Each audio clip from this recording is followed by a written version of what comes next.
مسلمانوں پر بہت بڑا زوال آیا، بہت بڑا زوال آیا۔ پہلے صلیبیوں کے ہاتھوں آیا، لاکھوں مسلمان قتل ہوئے۔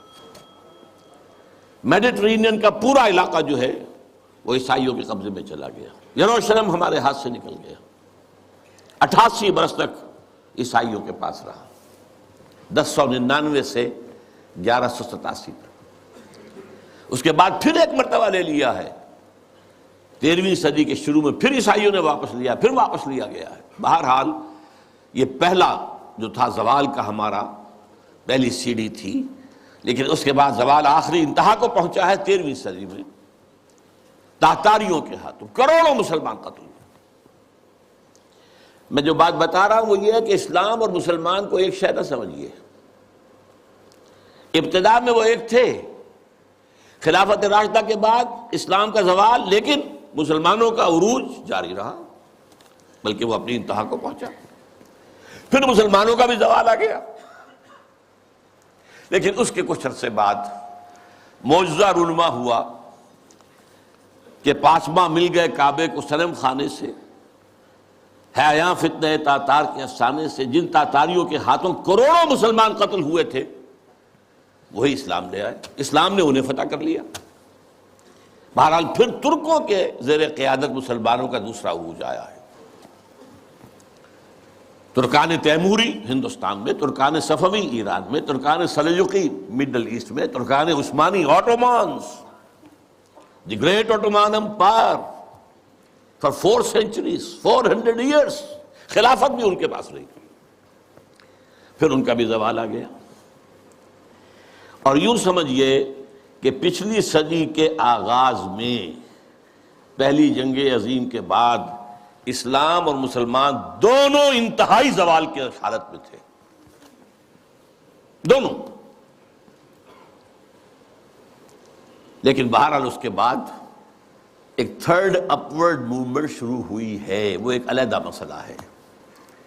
لیکن میں یہ عرض کر رہا تھا کہ علامہ اقبال ملت اسلامیہ کی بھی احیاء کے علمبردار تھے اور اسلام کی نشست ثانیہ کے بھی علمبردار تھے۔ یہ دونوں چیزیں ان کے ہاں بیک وقت موجود ہیں۔ البتہ ایک بات نوٹ کر لیجئے، کوئی انسان بڑے سے بڑا مفکر ایسا نہیں ہوتا کہ ابتدا ہی سے اس کا فکر پختہ ہو، اسے منازل میں سے گزرنا ہوتا ہے۔ لَتَرْكَبُنَّ طَبَقًا عَنْ طَبَقٍ، درجہ بدرجہ آگے جانا ہوتا ہے۔ یہ معاملہ انبیاء کا ہے، رسولوں کا ہے، جن کو اول روز سے ہی اللہ تعالیٰ کے ساتھ جن کا رشتہ قائم ہوتا ہے وحی کا۔ لیکن غیر نبی کوئی بھی بڑے سے بڑا انسان۔ چنانچہ علامہ اقبال کی زندگی کے بھی 4 ادوار کا میں ذکر کرنا چاہتا ہوں۔ 1894-95 سے انہوں نے شعر کہنے شروع کیے یہیں شہر لاہور میں۔ اس سے لے کر 1905 تک، یہ 10 سال لگ بھگ بنتے ہیں، وہ ایسے ہی ایک شاعر تھے جیسے بہت دوسرے شاعر ہوتے ہیں۔ بس یہ کہ اس میں فنی طور پر کچھ ان کا پڑھنا بھاری ہوگا بعض اعتبارات سے، لیکن وہی عشق و محبت کی باتیں اور وہی ہجر اور وصال کے قصے اور وہی گل و بلبل کی داستانیں، کی گود میں بلی دیکھ کر، یہ اس قسم کے مضامین۔ اور اس کے ساتھ اس وقت وہ ایک انڈین نیشنلزم کے بھی علمبردار بن کے سامنے آئے۔ ایک نیا شوالہ اس دیش میں بسائیں، گویا کہ ہندوستان مسلمان، ہندو اور مسلمان مل کر کوئی ایک معبد تعبیر کرے۔ شاید یہ صدائے بازگشت تھی اکبر کے فلسفہ دین الہی کی، یا پھر اس کے بعد راجہ رام موہن رائے کا جو مجلس ایزدی تھی، برہمو سماج، ایک نیا شوالہ اس دیش میں بسا۔ اور اس میں سے یہ بھی ہے ترانہ ہندی، سارے جہاں سے اچھا ہندوستاں ہمارا، ہم بلبلیں ہیں اس کی، وہ گلستاں ہمارا، وغیرہ وغیرہ۔ یہ 2 نکات میں نے آپ کے سامنے نوٹ کیے ہیں۔ یہ ہے 1905 تک کا معاملہ۔ 1905 سے لے کر 1908 تک 3 برس علامہ اقبال نے یورپ میں گزارے ہیں، برطانیہ میں اور جرمنی میں۔ اس دور میں ان کے اندر ایک عظیم انقلاب برپا ہوا ہے۔ وہ انقلاب کیا تھا؟ ایک انہی کا مصرع جو ہے بورو کر رہا ہوں، مسلمان کو مسلمان کر دیا طوفان مغرب نے۔ اقبال جب یورپ گیا تھا اتنا مسلمان نہیں تھا جتنا کہ وہاں جا کر مسلمان ہوا۔ یہ ایک بڑا نیچرل ریئیکشن ہوتا ہے اگر کسی شخص کی ابتدائی اور بنیادی تربیت کے اندر دین کا عنصر موجود ہو، جیسا کہ علامہ اقبال کے ہاں تھا۔ ان کی والدہ ایک بہت نیک سیرت مسلمان خاتون، ان کے والد ایک صوفی منش بزرگ، پھر ان کے استاد علامہ میر حسن، یہ ان کی شخصیت کے جو ابتدائی جو کردار سازی کا دور ہوتا ہے اس کے اندر اہم ترین جو ہے عوامل تھے۔ پھر جو کچھ ہوا، لاہور میں آئے، گورنمنٹ کالج میں رہے بھی کیا، یہاں پر رہے، وہ کچھ دور اور تھا۔ لیکن انگلستان جاتے تو معلوم ہوتا ہے کہ شعلہ بھڑک اٹھا، مسلمان کو مسلمان کر دیا طوفان مغرب نے۔ پھر وہاں کے فلسفے، فکر، نظریات، اس کا جو مطالعہ کیا تو اس میں خود اپنی کیفیت کو بیان کیا ہے کہ عذاب دانش حاضر سے باخبر ہوں میں کہ میں اس آگ میں ڈالا گیا ہوں مثل خلیل علیہ السلام، کہ جیسے حضرت ابراہیم کو نمرود کی آگ میں ڈال دیا گیا تھا، مجھے بھی اس آگ میں جھونک دیا گیا۔ یہ تو آگ ہے، یہاں یہ تو عذاب کا ہے، عذاب دانش افرگ، لادینیت، الحاد، یہ ساری چیزیں جو ہے رگ و پے میں سرایت کیے ہوئے یہاں پر۔ لہذا عذاب دانش حاضر سے باخبر ہوں میں کہ میں اس آگ میں ڈالا گیا ہوں مثل خلیل۔ اللہ نے حضرت ابراہیم کو بھی وہاں سے زندہ و سلامت نکال لیا تھا۔ علامہ اقبال بھی وہاں سے جب آئے ہیں تو ایک مومن کا ذہن اور فکر لے کر آئے ہیں، مومن کا دل لے کر آئے ہیں۔ اس وقت کی ان کی جو ایکویٹی آف ویژن تھی اس کا اندازہ کیجئے، 1905 سے 8 تک کے حالات، اور انہوں نے مشاہدہ کر لیا تھا کہ فرنگ کی رگے جہاں پنجے یہود میں ہے۔ اور بھی بہت لوگ جاتے آتے تھے، انگلستان جاتے تھے، کسی نے دیکھا؟ یہ دیکھنے والوں ہی کو دکھائی دیتا ہے، صاحب بصیرت لوگوں ہی کو۔ تو علامہ اقبال بہت بڑے سیر تھے، دیکھنے والے تھے۔ ایک تو حال کا مشاہدہ گہرا اور ایک مستقبل کے بارے میں بھی۔ ان کی نگاہیں بہت تیز تھیں، گاہ میری نگاہ تیز چیر گئی دل وجود۔ اس کے بعد سن 8 سے 1938 تک 30 برس، اب یہ ہے ان کا وہ دور جس میں اگرچہ انہوں نے شاعری کو جاری رکھا ہے، شاعری کی ہے، لیکن ساتھ ہی یہ بھی کہا ہے مرا یاراں غزل خانے شمردند، مجھے خامخواہ لوگوں نے شاعر سمجھ لیا ہے، غزل خاں سمجھ لیا ہے۔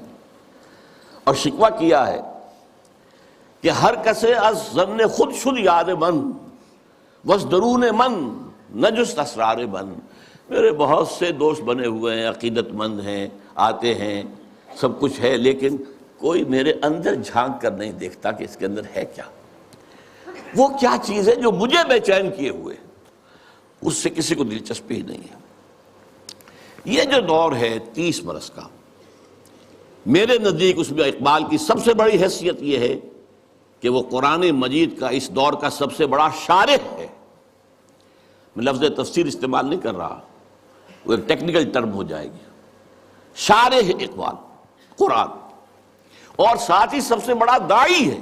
میرے علم میں نہیں ہے کہ کسی اور شخص نے اس شد و مت کے ساتھ مسلمانوں کو قرآن کی طرف دعوت دی ہو کہ لوٹو قرآن کی طرف۔ سادہ ترین الفاظ میں، وہ زمانے میں معزز تھے مسلمان ہو کر اور تم خار ہوئے تاریک قرآن ہو کر، اے چو شبنم بر زمیں افتندئی در بغل داری کتاب زندئی۔ اے وہ قوم جو شبنم کی طرح زمین پر پڑی ہوئی ہے اور لوگ اسے اپنے قدموں سے توڑ رہے ہیں، پامال کر رہے ہیں، ہوش میں آ، تیرے پاس وہ کتاب زندہ موجود ہے۔ جیسے حضرت موسیٰ علیہ السلام کے پاس بھی عصا تو تھا، لیکن جب دربار میں جب وہ مقابلہ ہو رہا تھا اور جادوگروں نے اپنی رسیاں پھینکی، وہ بھی سانپ بن گئے، تو حضرت موسیٰ کے دل میں بھی خوف آ گیا۔ فَأَوْجَسَ فِي نَفْسِهِ خِیفَةً موسیٰ، یہ بربنائے طبع بشری ہے۔ اس طرح کی چیز کا معاملہ انبیاء کی عصمت کے منافی نہیں ہے، بربنائے طبع بشری، کہ میرا معجزہ بھی تو یہی تھا نا جو اللہ نے دیا تھا، کہ میرا عصا جو ہے وہ اژدہا بن گیا، یہ تو انہوں نے سانپ بنا دیے۔ اب کیا ہوگا؟ تالی پٹ جائے گی. اب تو مجمع خود کہا تھا کہ جمع کرو لوگوں کو. اس وقت اللہ نے فرمایا جو تیرے ہاتھ میں اسے پھینکو, ذرا ڈالو تو صحیح, دیکھو تو صحیح, ڈرو نہیں. وہ جب ڈالا ہے اور اس نے وہ سارے ہڑپ کر لیے, اس جو بنا وہ اژدہا, وہ جو جتنی بھی بنی تھی وہ بظاہری وہ سانپ, وہ سب کے سب ہڑپ کے اب سجدے میں گر پڑے ساجدوں کر, القی السحرۃ ساجدین. اسی طرح یہ امت آج اگرچہ موجود ہے, عصائے موسوی بغل میں ہے, سانپوں سے ڈر رہے ہیں. در بغل داری کتاب زندئی, اے تو شبنم بر زمیں افتندئی. میں تفصیل میں نہیں جا سکتا, میری ایک کتاب ہے علامہ اقبال اور ہم, اس میں میں نے تفصیل سے علامہ اقبال کے شارح قرآن ہونے کے اعتبار سے میں نے انہیں رومی ثانی قرار دیا. رومی کے بارے میں حضرت جامی رحمہ اللہ نے جو اشعار کہے تھے, مثنوی مولوی معنوی ہست قرآن در زبان پہلوی. یہ جو مولوی معنی, مولوی روم, ان کی جو مثنوی ہے, یہ فارسی زبان میں, پہلوی زبان میں قرآن ہی ہے, قرآن ہی کے مفاہیم ہیں, قرآن ہی کے مقاصد ہیں, قرآن ہی کا فکر ہے, قرآن ہی کا فلسفہ ہے جو بیان کیا گیا. منچگویم وصف عالی جناب نیست پیغمبر ولیکن دارت کتاب. میں کیا کچھ وصف بیان کروں مولانا روم کا, وہ پیغمبر تو نہیں تھے لیکن کتاب ان کے پاس تھی.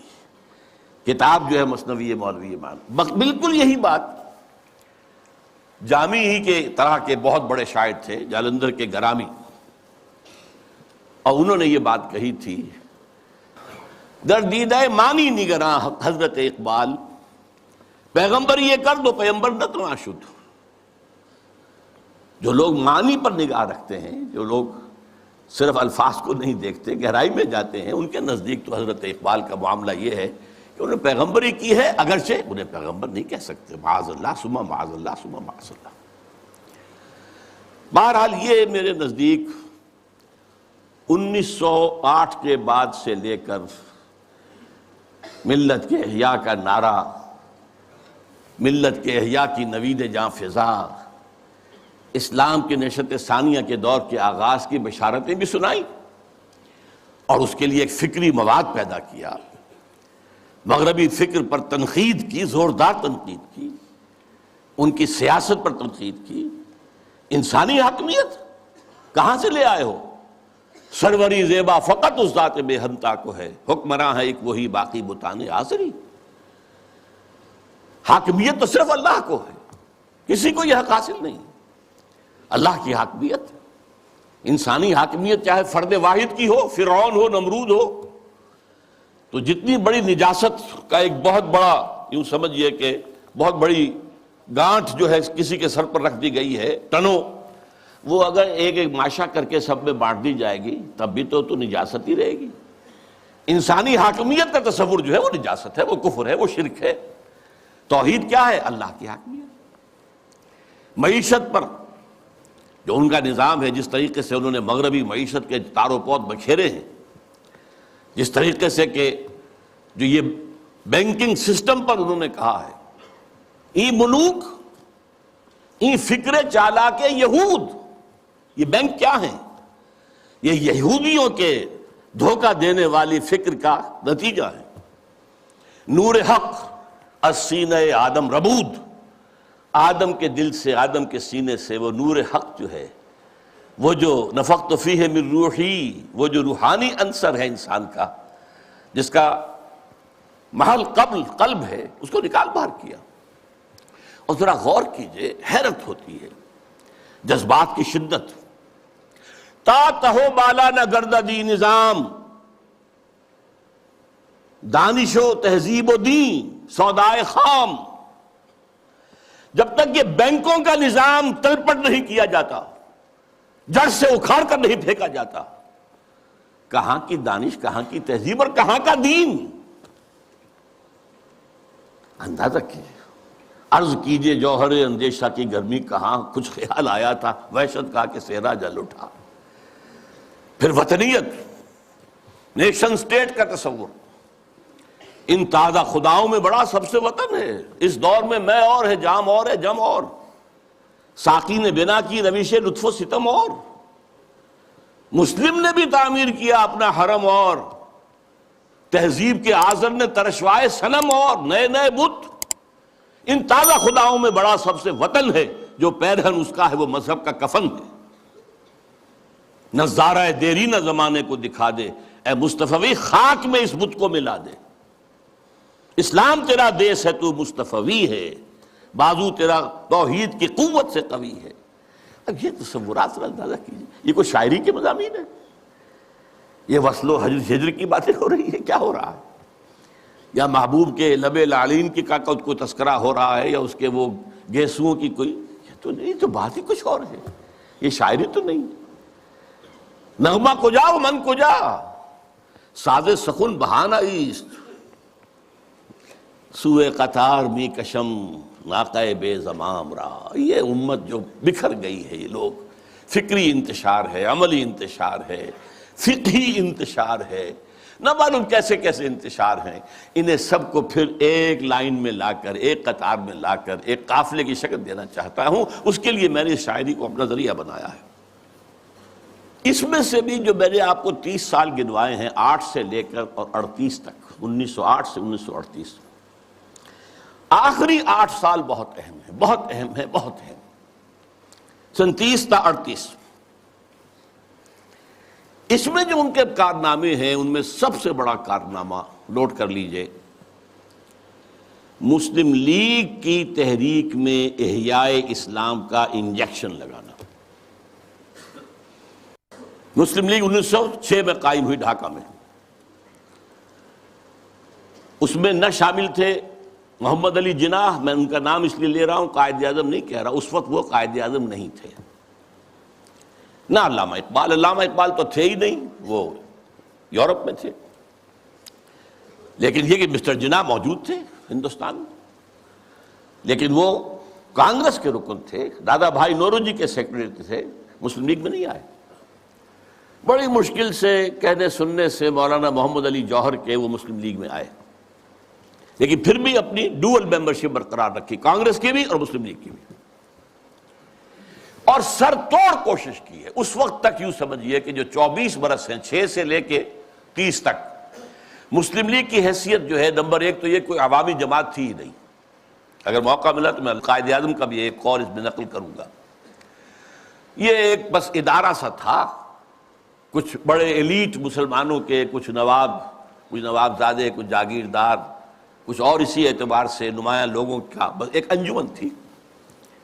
اور اس کی کوشش ساری صرف یہ تھی کہ کوئی ایسا فارمولہ طے ہو جائے ہندوؤں اور مسلمانوں کے مابین کہ اگر ہندوستان ایک وحدت کی حیثیت سے آزاد ہو اور یہاں پر جدید دور کے مطابق جو ہے ون مین ون ووٹ کے حوالے سے حکومتیں بننی شروع ہوں، تو ایسا نہ ہو کہ مسلم اقلیت جو ہے وہ ہندوؤں کی اکثریت کے تلے پس کر رہ جائے. ان کا تشخص برقرار رہنا چاہیے، ان کی حقوق برقرار رہنے چاہیے، ان کی کوئی ضمانت ہونی چاہیے. بلکہ اندیشہ یہ تھا کہ وہ ہندو اپنی 800 سالہ غلامی کا انتقام لیں گے ہم سے، یہ خوف بھی تھا. اس کو میں نیگیٹو ایلیمنٹ کہتا ہوں، یہ تحریک مسلم لیگ کا نیگیٹو ایسپیکٹ تھا. لیکن اور اس میں جان لیجئے کہ سب سے بڑا رول پلے کر رہا تھا محمد علی جناح، جسے کہا گیا تھا اتحاد کا سفیر، اور یہ ہندو ہیں دینے والے ان کو یہ خطاب. سر توڑ کوشش کی ہے، آخر مایوس ہو گیا. اس نے سیاست سے کنارہ کشی اختیار کی، انگلستان جا کر کوٹھی خریدی، لیگل پریکٹس شروع کر دی اور وہاں بیٹھ. ان کے اس عرصے میں 37 میں خطبہ الہ آباد دیا علامہ اقبال نے. یہ خطبہ ہے میرے نزدیک ٹرننگ پوائنٹ، کہ اس سے پہلے اگرچہ علامہ اقبال اپنی شاعری میں اسلام کے دوبارہ زندہ ہونے کی نوید سنا چکے تھے اور خبر دے رہے تھے کہ کتاب ملت بیضا کی پھر شیرازہ بندی ہے، اشاق ہاشمی کرنے کو ہے پھر برگوبر پیدا، سبق پھر پڑھ صداقت کا، شجاعت کا، عدالت کا، لیا جائے گا تو اس سے کام دنیا کی امامت کا. اور نکل کے صحرا سے جس نے روما کی سلطنت کو الٹ دیا تھا، سنا ہی ہے میں قدسیوں سے میں نے کہ شیر پھر ہوشیار ہوگا وغیرہ وغیرہ۔ تو ایک سور تو اقبال پھونک چکا تھا۔ جو بھی تعلیم یافتہ لوگ تھے ہندوستان میں مسلمان، خاص طور پر شمالی ہند میں زیادہ، لیکن حیدرآباد دکن میں بھی بہت ہی اس کا گہرا اثر تھا، لیکن یہاں آ کر اب مسلم لیگ کے صدر کی حیثیت سے انہوں نے انجیکشن لگایا۔ وہ انجیکشن کیا تھا؟ نمبر ایک، مسلمان ایک علیحدہ قوم ہیں، قومیت کی کسی بھی تعریف پر پورے اترتے، یہ ان کا فلسفیانہ حصہ ہے اس خطبے کا۔ لیکن جس چیز کو میں کہہ رہا ہوں ٹرننگ پوائنٹ، انہوں نے کہا یہ ڈیسٹنی ہے، یہ تقدیر مبرم ہے کہ ہندوستان کے شمال مغرب میں ایک مسلم ریاست قائم ہوگی۔ It was not a proposal, it was a prophecy, destiny, number ایک۔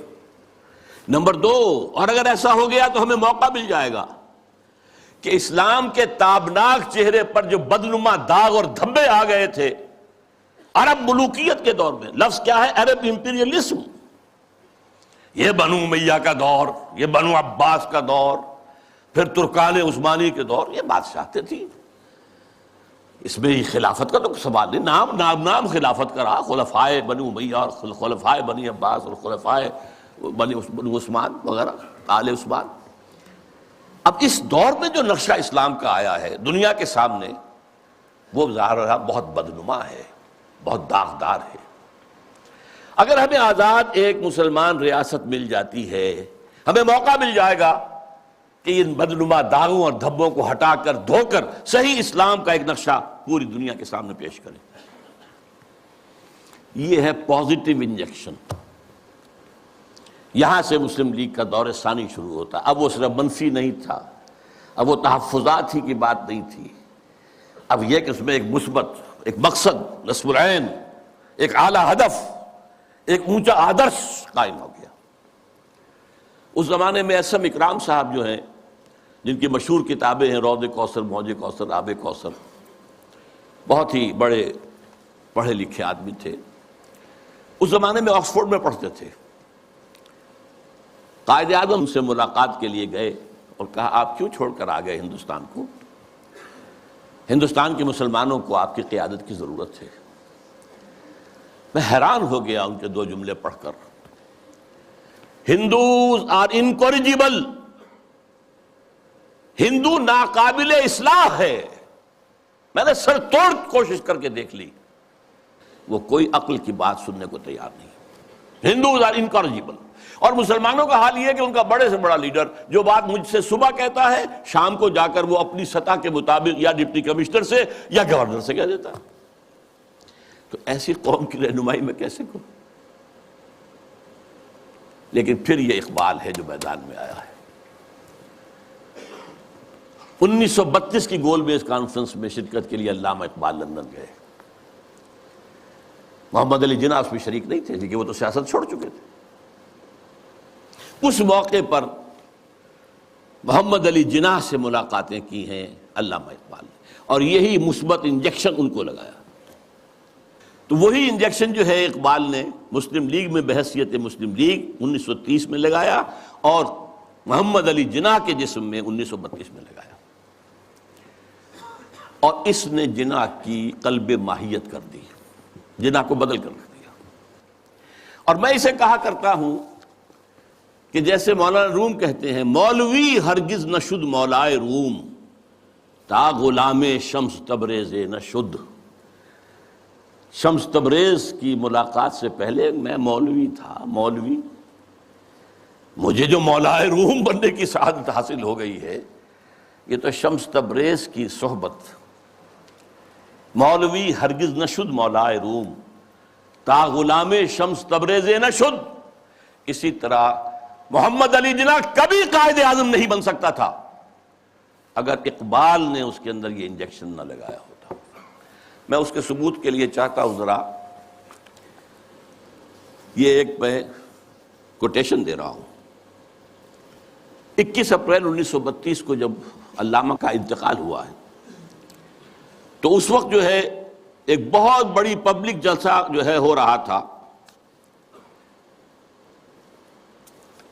کلکتہ میں، وہاں عین جلسے کی حالت میں خبر پہنچی، تو اخبار نے یہ لکھا، جو میرے پاس کوٹیشن ہے، دی نیشنز وائس نامی کتاب سے یہ چیزیں میں نے لی ہیں، کہ یہ جلسہ جو ہے قائد اعظم کی تقریر نے اس کے اندر وہ رنگ پیدا کیا کہ وہ سارا سیاسی معاملات جو زیر غور تھے ختم ہو گئے، صرف ایک کانڈولنس میٹنگ بن کر رہ گئی، تعزیت اجلاس۔ الفاظ سنیے، میں سارا نہیں سنا سکتا، صرف چند جملے۔ Mr. M.A. Jinnah said that the sorrowful news of the death of Sir Muhammad Iqbal had plunged the world of Islam in gloom and mourning. Sir Muhammad Iqbal was undoubtedly one of the greatest poets, philosophers and seers of human history. Seers, دیکھنے والا، پیش بینی کرنے والا، آنے والے حالات کو دیکھ لینے والا۔ To me, he was a personal friend, philosopher and guide, and as such, the main source of my inspiration and spiritual support. یہ کون کہہ رہا ہے؟ محمد علی جناح۔ وہ کوئی اس طرح کا آدمی نہیں تھا کہ جو لفاظی کرتا ہو، وہ ایک ایک لفظ جانچ کر تول کر بولنے والا شخص ہے، اس نے یہ کہا ہے۔ اور اس سے بھی آگے کی بات سن لیجئے۔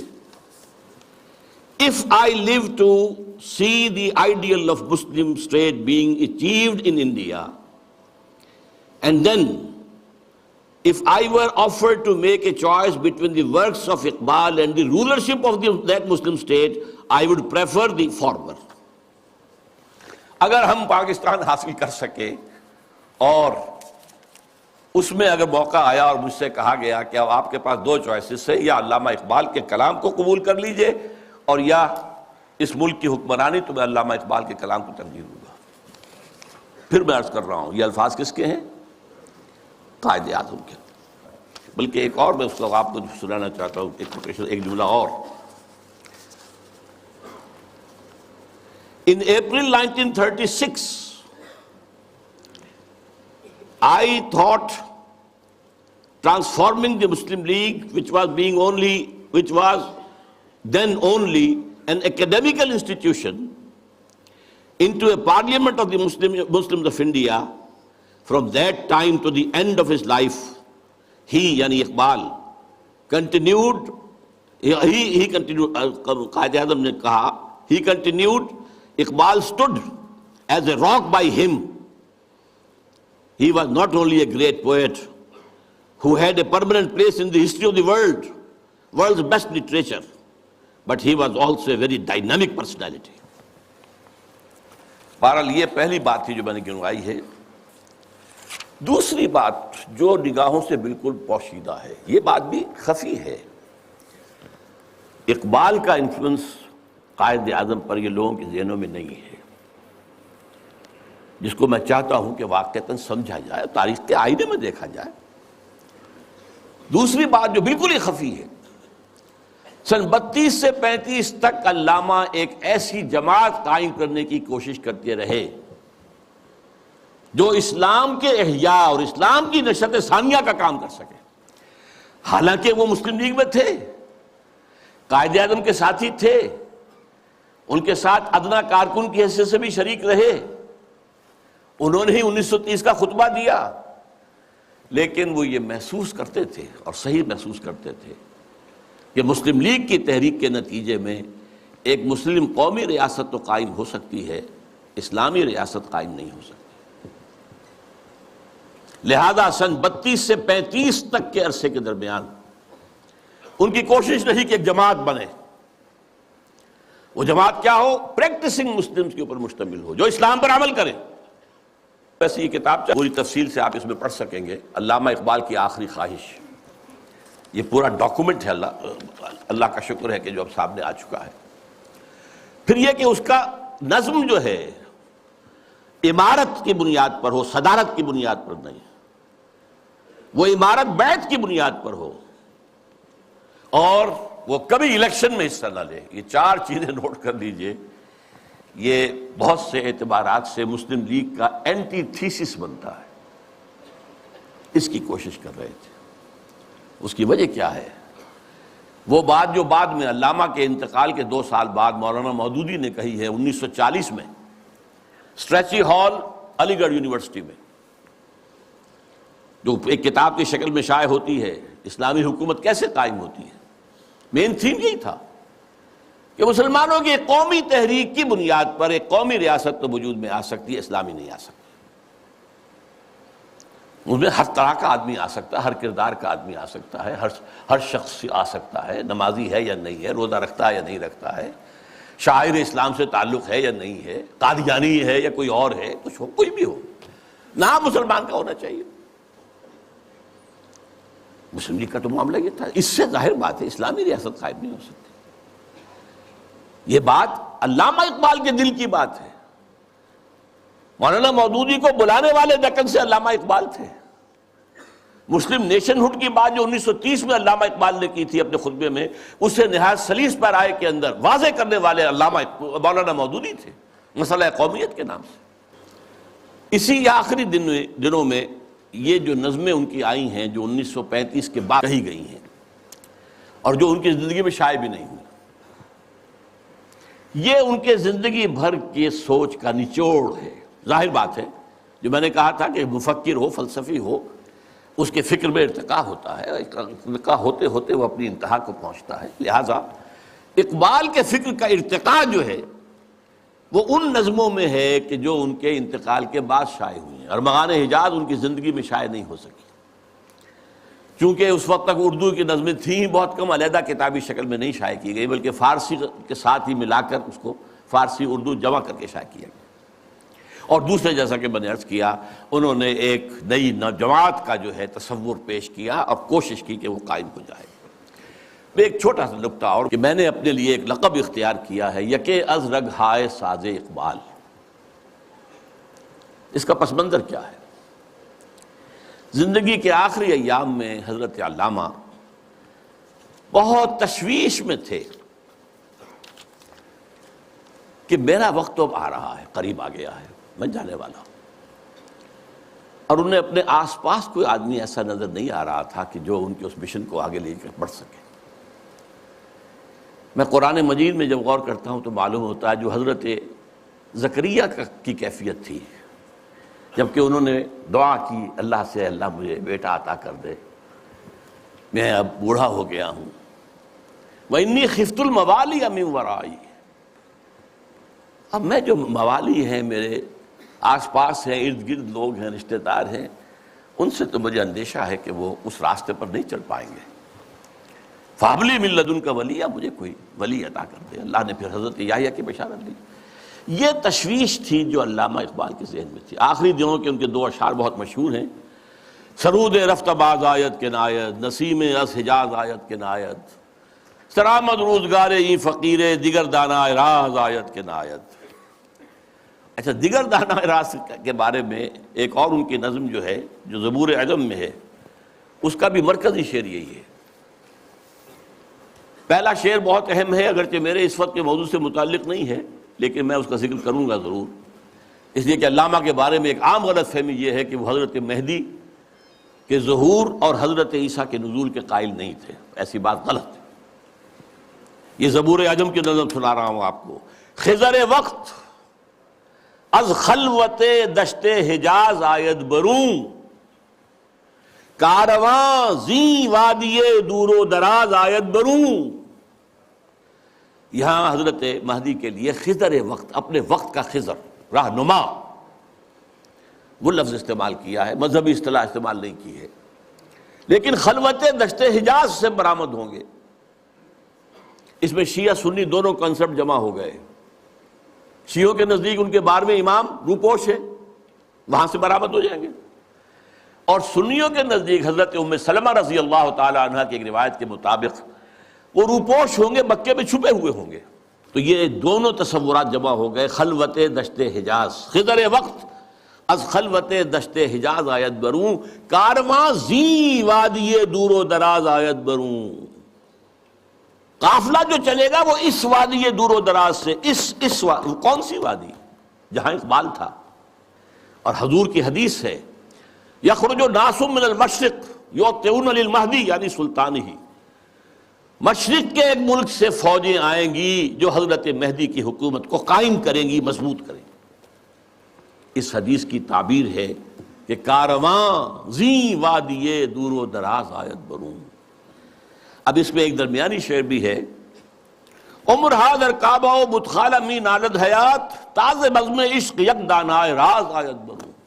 دانائے راز جو ہے وہ کوئی روز روز پیدا نہیں ہوتا، عمر ہا نسل بعد نسل، حیات انسانی جو ہے کعبہ اور بت خانے میں نالا کرتی رہتی ہے، فریاد کرتی رہتی ہے، فغاں کرتی، تب کہیں جا کر کوئی ایک دانائے راز برآمد ہوتا۔ تو دانائے راز تو اب تک کوئی اور نہیں آیا ہے اقبال کے بعد، اللہ چاہے گا تو وجود میں آ جائے گا، ابھی تک تو نہیں آیا۔ البتہ اس نظم کے آخری شعر کے حوالے سے کس قدر پیارا شعر ہے، اس میں شعریت بھی اپنی انتہا کو ہے۔ چنگ را گیرے دست دستم کہ کارز دست رفت، نغمام خون گشت و از رگہائے ساز آیت بروں۔ اے لوگوں میرے ہاتھ سے یہ ساز لے لو، یہ ستار اب لے لو، میرے ہاتھ سے لے لو، میرے ہاتھ کا کام تو ہو چکا، میری انگلیوں نے اس میں ساز بھر دیا ہے، اس میں جو نغمہ ہے وہ بھر دیا ہے۔ نغمہ میرا نغمہ خون گشت، خون بن کر ان تاروں میں دوڑ رہا ہے جیسے انسانی رگوں کے اندر خون دوڑتا ہے۔ از رگہائے ساز آیت بروں، یہاں سے خود بخود باہر نکلے گا۔ چنانچہ بہت سے لوگوں نے، اللہ کا شکر ہے، کام کیا ہے۔ مرزا محمد منور صاحب بھی ہیں ہمارے جنہوں نے یہ کام کیا ہے، چودھری مظفر حسین صاحب بھی ہیں، اب ڈاکٹر فتح محمد ملک ہیں، اور لوگ بھی بہت سے ہیں۔ تو میں ان کو کہتا ہوں رگہائے ساز اقبال، لیکن میں نے خود اپنے لیے یہ لقب اختیار کیا ہے کہ یکے از رگہائے ساز اقبال، اقبال کے ساز کے تاروں میں سے ایک تار میں بھی ہوں۔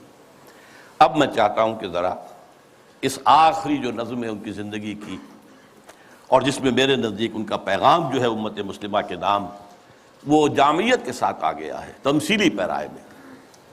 یہ ابلیس کی مجلس شورا ہے۔ اب میں حیران ہوتا ہوں کہ محسوس ہوتا ہے کہ آج کل کہیں یہ مجلس شورا جو ہے کہیں منعقد ہوئی ہے حال ہی میں، اور یہ 80 سال پہلے کی بات ہے۔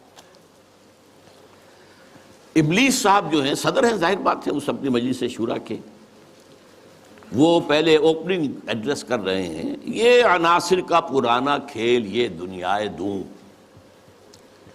یہ جو دنیا ہے یہ کیا ہے؟ عناصر کا پرانا کھیل ہے، ایلیمنٹس، سالمات، ایٹمز، انہی کی اکھیڑ پچھاڑ ہے نا جس کا یہ کھیل چل رہا ہے۔ یہ عناصر کا پرانا کھیل، یہ دنیا دوں کہتے ہیں پست کو، بہت گھٹیا، یہ گھٹیا دنیا جو ہے، یہ دنیا زمین۔ یہ لفظ جواب شکوہ میں اقبال نے بھی استعمال کیا ہے کہ شوخ و گستاخ یہ پستی کے مکین کیسے ہیں، یہ زمین کے رہنے والے کیسے شوخ اور گستاخ ہے، کس طریقے سے شکوہ کیا ہے اللہ سے۔ تو اسی طرح وہ ابلیس کہتا ہے یہ عناصر کا پرانا کھیل یہ دنیائے دوں۔ یہ عناصر کا پرانا کھیل، یہ میٹریلزم کے جتنے بھی شعبے ہیں، جتنی بھی شاخیں ہیں، جتنے بھی گریڈز ہیں، اور ہندوستان میں چار واک ہے، جین مت ہے، بدھ مت ہے، اور سانکھ درشن، یہ سب اسی کے ہیں۔ یہ خالص میٹیریل کھیل ہے دنیا کا، اس سے آگے انہیں کچھ اور نظر نہیں آتا۔ دنیا کی حقیقت خالص مادہ ہے، مادے ہی کی بنیاد پر یہ دنیا ہے۔ ساکنان عرش اعظم کی تمناؤں کا خون، ساکنان عرش اعظم ملائکہ مقربین، ان کی تمناؤں کا خون ہو گیا۔ کیسے؟ جب اللہ نے کہا تھا وَإِذْ قَالَ رَبُّكَ لِلْمَلَائِكَةِ إِنِّي جَاعِلٌ فِي الْأَرْضِ خَلِيفَةً، تو فرشتوں نے ذرا استفہام کیا تھا نا، قالوا وتجعل فيها من يفسد فيها ويسفك الدماء ونحن نسبح بحمدك ونقدس لك، ہم تسبیح و تقدیس کے اندر لگے ہوئے ہیں، ہم خادمان، ہم حاضر ہیں، ہم سب کام کر رہے ہیں۔ ابلیس اس کو انٹرپریٹ کر رہا ہے کہ اصل میں وہ خود خواہش مند تھے خلافت کے، تو ان کی تمنا کا خون ہو گیا جبکہ آدم کو خلافت دے دی گئی۔ یہ عناصر کا پرانا کھیل، یہ دنیا دوں، ساکنان عرش اعظم کی تمناؤں کا خون، اس کی بربادی پہ آج آمادہ ہے وہ کارساز جس نے اس کا نام رکھا تھا جہان کاف و نون۔ یہ اللہ کے امر کن سے کائنات وجود میں آئی تھی نا۔ اچھا وہ اس کو نہیں مان رہا، وہ سراسر نام یہ رکھا گیا ہے، اب اللہ جانو، یہ اللہ ہی جانتا ہے کہ اس کے دماغ میں کیا خناس ہے، لیکن اللہ نے جو یہ کہا ہے کہ یہ کن سے بنایا ہے، کن فیکون۔ آج معلوم ہوتا ہے، ابلیس کہتا ہے کہ اس کی بربادی پر خدا نے فیصلہ کر لیا ہے، جس نے اس کو بنایا تھا وہ اب اس کی بربادی کے در پہ ہے۔ اس کے دونوں معنی ہو سکتے ہیں، ایک تو یہ بھی کہ اسے محسوس ہو رہا ہے کہ قیامت اب قریب آ رہی ہے، یہ کھیل جو ہے اور یہ خیر و شر کی کشاکش ستیزہ کار رہا ہے ازل سے تا امروز، چراغ مصطفی سے شرار بولہبی، یہ جو ہے اب آخری اینڈ پہ آ رہا ہے اس ڈرامے کا۔ یہ ڈرامہ دکھائے گا کیا سین، پردہ اٹھنے کی منتظر ہے نگاہ۔ تو جیسے کہ یہ بات کہی گئی ہے کہ یہ ڈرامہ جو ہے اب ختم ہونے کو، اقبال نے بھی اس کو کہا ہے، دنیا کو ہے پھر مار کا روح و بدن پیش، تہذیب نے پھر اپنے درندوں کو ابھارا، اللہ کو پامر دیے مومن پہ بھروسہ، ابلیس کو یورپ کی مشینوں کا سہارا۔ تو وہ بھی محسوس کر رہا ہے کہ شاید اب وہ قیامت ختم ہے اور یہ کھیل اب آخری سین پر آ گیا ہے، اور شاید اس کا مفہوم یہ ہو کہ اس دنیا میں ہم نے شر کا، شرک کا، الہاد کا، یہ سارے بے حیائی کا، بے شرمی کا، سودی نظام کا، انسانی حاکمیت کا، یہ سارا کھیل ہم نے بنایا ہے۔ معلوم ہوتا ہے کہ یہ اب ختم ہونے پہ ہے، معلوم ہوتا ہے کہ یہ اب وہ جو کارساز ہے وہ اب اس کو آخری جو ہے اس مقابلے کے اندر ملیا بیٹ کر دینے کے در پہ ہے۔ اس کی بربادی پہ آج آمادہ ہے وہ کارساز جس نے اس کا نام رکھا تھا جہان کاف و نون، اور اس کے بعد اب لاف زنی کر رہا ہے، میں نے یہ کیا، میں نے یہ کیا، میں نے یہ کیا، میں نے یہ کیا۔ کون ہے جو میرے اس سارے معاملے کو ختم کر سکے؟ میں نے دکھلایا فرنگی کو ملوکیت کا خواب۔ فرنگی ویسٹرن امپیریلزم، ملوکیت کا خواب، دنیا فتح کرو، کولونائز کرو، یہ تو پہلا خواب تھا، لیکن اس کے بعد انہوں نے اس سے بہتر خواب دیکھ لیا ہے کہ خامخواہ جا کر آکوپائی کرنے سے کیا فائدہ ہے۔ سودی نظام میں اور بینکنگ کے نظام میں اور انٹرنیشنل کمپنیوں کے نظام میں اور گلوبلائزیشن کے ذریعے اور ٹرپ کے ذریعے سے خون چوستے رہو، وہ رہے اپنی اپنی جگہ پر، ہم وہاں جا کر ان پر حملہ کریں گے، انہیں فتح کریں گے تو رد عمل بھی تو پیدا ہوگا نا، خون ریزی بھی تو ہوگی، وہ کوشش بھی کرتے رہیں گے کہ وہ آزادی حاصل کریں، ہمیں ماریں گے۔ تو اب یہ جو نیا امپیریلزم ہے، مالیاتی امپیریلزم، یہ اب ہے، یہ سارا خواب فرنگی کو میں نے دکھایا ہے، میں نے دکھلایا فرنگی کو ملوکیت کا خواب، میں نے توڑا مسجد و دیر و کلیسا کا فسون۔ یہ مسجد اور دیر اور کلیسا اور مندر اور یہ اور وہ، اس کا سارا اثر میں نے ختم کر دیا۔ کیا کیا؟ سیکولرزم کی پٹی بڑھا دی۔ بھائی یہ علیحدہ انسان کا انفرادی معاملہ ہے، کوئی مسجد میں جائے، مندر میں جائے، کہیں اور جائے، وہاں جائے، یہاں جائے، کلیسا میں جائے، سینیگوگ میں جائے، کہاں جائے، کوئی نہیں، جاؤ، لیکن ملکی نظام، ملکی قانون، حکومت، ریاست، معیشت، معاشرت، اس کا کوئی تعلق کسی مذہب سے نہیں۔ وہ جو بھی اثرات تھے، جو بھی ہولڈ تھا مذاہب کا، آخر خدا کو تو مانتے تھے نا۔ اس دور حاضر سے قبل جو ہے انسان کی گمراہی صرف ایک تھی، شرک۔ وہ کیا ہے؟ ایک بڑے خدا کے ساتھ چھوٹے چھوٹے خداؤں کو بھی ماننا، بڑے خدا کا انکار نہیں تھا۔ اب کیا کیا گیا ہے؟ اس بڑے خدا کو اٹھا کے مسجد میں بند کر دو، مندر میں بند کر دو، سینیگوگ میں بند کر دو، چرچ میں بند کر دو، اور جہاں پورا ہمارا نظام یہ ہم چلائیں گے۔ We are the sovereigns. Sovereignty belongs to us. ہم جو چاہے کریں۔ لہذا میں نے دکھلایا فرنگی کو ملوکیت کا خواب، امپیریلزم، اور میں نے توڑا مسجد و دیر و کلیسا کا فسون، سیکولرزم۔ میں نے ناداروں کو سکھلایا سبق تقدیر کا، ناداروں کو، غریبوں کو میں نے کہا بھائی ٹھیک ہے، یہ تمہاری قسمت ہے، تم کسان ہو، ہاری ہو، تمہاری قسمت یہی ہے، اس کی طرف سے ہے، رب کی طرف سے ہے۔ کوئی بغاوت کا خیال پیدا نہ ہو جائے، کہیں کو کھڑے ہو کر کوئی ریزسٹنس کی موومنٹ شروع نہ کر دینا، تقدیر ہے، تن بے تقدیر، تقدیر کے حوالے۔ میں نے ناداروں کو سکھلایا سبق تقدیر کا، میں نے منعم کو دیا سرمایہ داری کا جنوں۔ یہ لفظ منعم جو ہے عربی کا، یہ منعم بھی ہو سکتا ہے، منعم بھی ہو سکتا ہے۔ منعم اس میں فاعل ہے، منعم اس میں مفعول ہے۔ منعم نعمتیں دینے والا، منعم جس کو نعمتیں دی گئیں۔ یعنی یہ بھی ہو سکتا ہے کہ پہلے جن کے پاس دولت ہوتی تھی وہ اس کو خیرات کرتے تھے، صدقات کرتے تھے، خیر کے کاموں میں لگاتے تھے، پن کے ثواب کے کاموں میں لگاتے تھے۔ میں نے اس کے بجائے کہا بیگم پاگل ہو گئے ہو، جمع کرو سرمایہ داری، میں نے منعم کو دیا سرمایہ داری کا جنوں۔ اور جس کے پاس فاضل سرمایہ دولت اللہ نے دی تھی، اس کا جو طریقہ تھا کہ یسألونک ماذا ينفقون قل العفو، میں نے کہا نہیں، جو بھی ہے جمع کرو، جمع فاوعى، جس نے جمع کیا اور خوب پھر سینچ کر رکھا، سنبھال کر رکھا، بچا کر رکھا، یا کہا جمع مالا وعددہ یحسب ان مالہ اخلدہ۔ یہ سبق میں نے دولت مند کو سکھا دیا۔ تو میں نے ناداروں کو سکھلایا سبق تقدیر کا، میں نے منعم کو دیا سرمایہ داری کا جنوں۔ کون کر سکتا ہے اس کی آتش سوزاں کو سرد، جس کے ہنگاموں میں ہو ابلیس کا سودے دروں؟ کون ہے؟ میں نہیں ماننے کو تیار کہ ہمارے اس پورے کھیل کو کوئی طاقت ہے ایسی کہ جو ختم کر سکتی ہے۔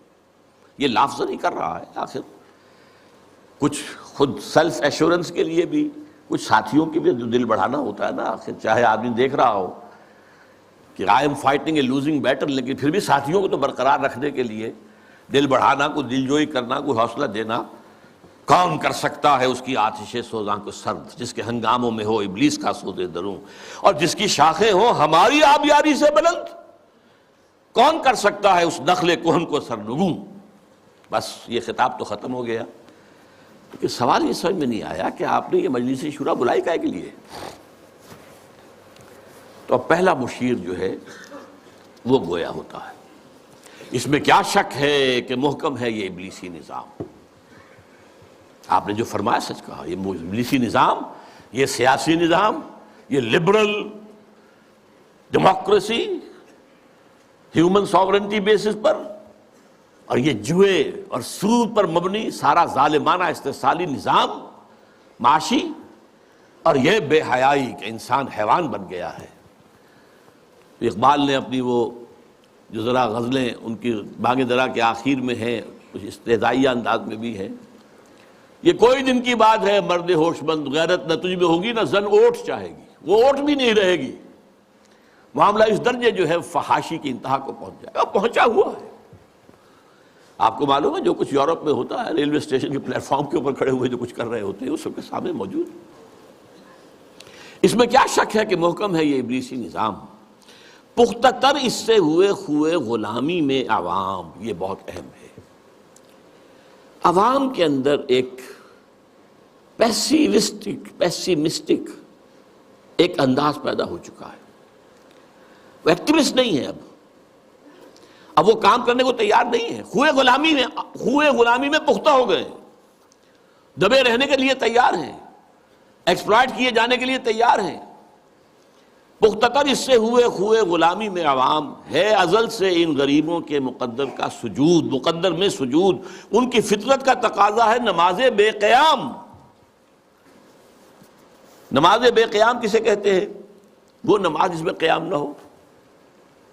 نماز میں قیام ہے، پھر رکوع ہے، پھر سجود ہے، پھر سجود ہے، پھر کھڑے ہونا ہے، لیکن ان لوگوں کی نماز اب وہ ہے جس میں قیام ہے ہی نہیں، رکوع ہی رکوع ہے یا سجود ہی سجود ہے، ہر جگہ جو ہے ماتھا ٹیکے ہوئے بیٹھے ہوئے ہیں، اور ہر جگہ پر جو ہے اس پورے سارے نظام کو، ظالمانہ نظام کو قبول کیے ہوئے ہیں۔ کچھ تن بتقدیر ہیں، کچھ کہتے ہیں مجبور ہیں، کیا کریں، کچھ حال مست ہیں، کچھ مال مست ہیں، لیکن یہ کہ کوئی بھی اس کے عام مقابلے میں آنے کو تیار نہیں ہے۔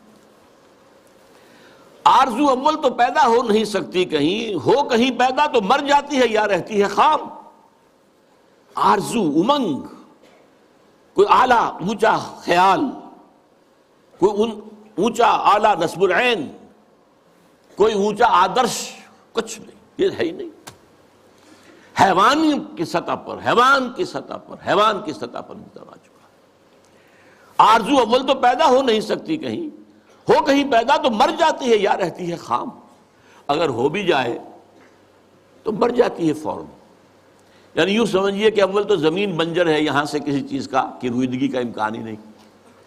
اگر کوئی چیز اگ بھی آئے تو اس فضا کے اندر آکسیجن ہی نہیں ہے، پروان کیسے چڑھے گی؟ ہوا اسے آکسیجن دینے کو تیار ہی نہیں، لہذا وہ مر جاتی ہے۔ ہو کہیں پیدا تو مر جاتی ہے یا رہتی ہے خام۔ یہ ہماری صحیح فہم کی کرامت ہے کہ آج صوفی و ملا ملوکیت کے بندے ہیں تمام۔ یہ بڑی تلخ بات ہے جو اقبال نے کہی ہے، لیکن بہت بڑی تلخ لیکن حقیقت پر مبنی بات ہے۔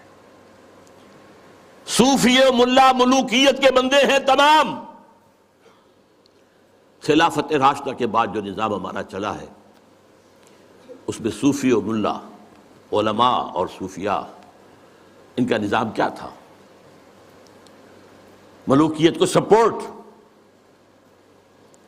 ایک نیگیٹو سپورٹ ہے۔ خانقاہوں میں بیٹھو، اللہ اللہ کیے جاؤ، ضربیں لگائے جاؤ، یہ کیے جاؤ، اپنا تزکیہ کیے جاؤ، مانجھے جاؤ، اپنے آپ کو رگڑے جاؤ، اسی میں زندگی بتا لو، چھوڑ کر اوروں کی خاطر یہ جہانے بے ثبات۔ اب باہر کیا ہو رہا ہے کیا نہیں ہو رہا ہے اسے کوئی غرض نہیں۔ شیطان ننگا ناچ رہا ہے، ناچے، ہمیں سے کیا غرض ہے؟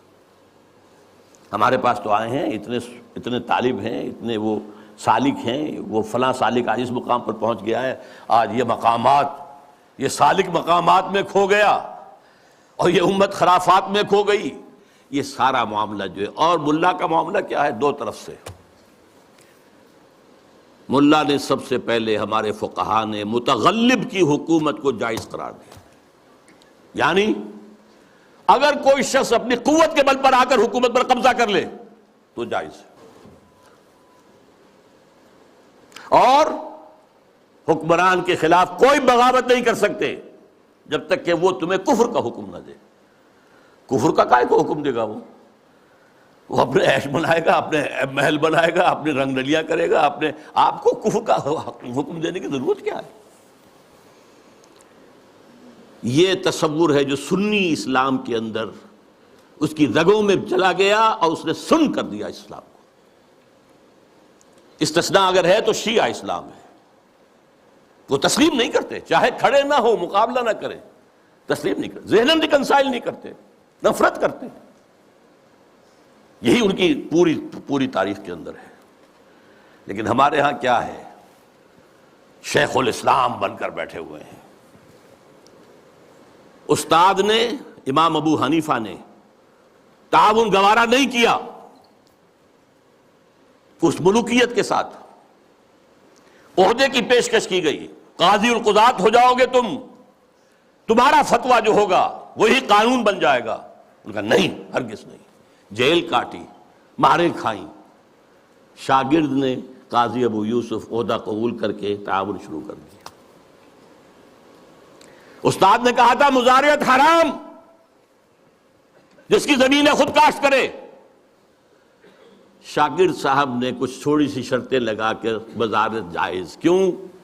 ملوکیت کے پاؤں ہوتے ہیں جاگیردار، وہ جیسے کنسلا ایک ہم کہتے ہیں، ایک جانور ہوتا ہے جس کے بہت پاؤں ہوتے ہیں، سینٹی پیڈ اور اس طرح پاؤں، ایسے ہی جاگیرداری کے پاؤں ہوتے ہیں۔ یہ 30 ہزاری منصبدار ہے، یہ 20 ہزاری منصبدار ہے، یہ 10 ہزاری ہے، یہ 5 ہزاری ہے۔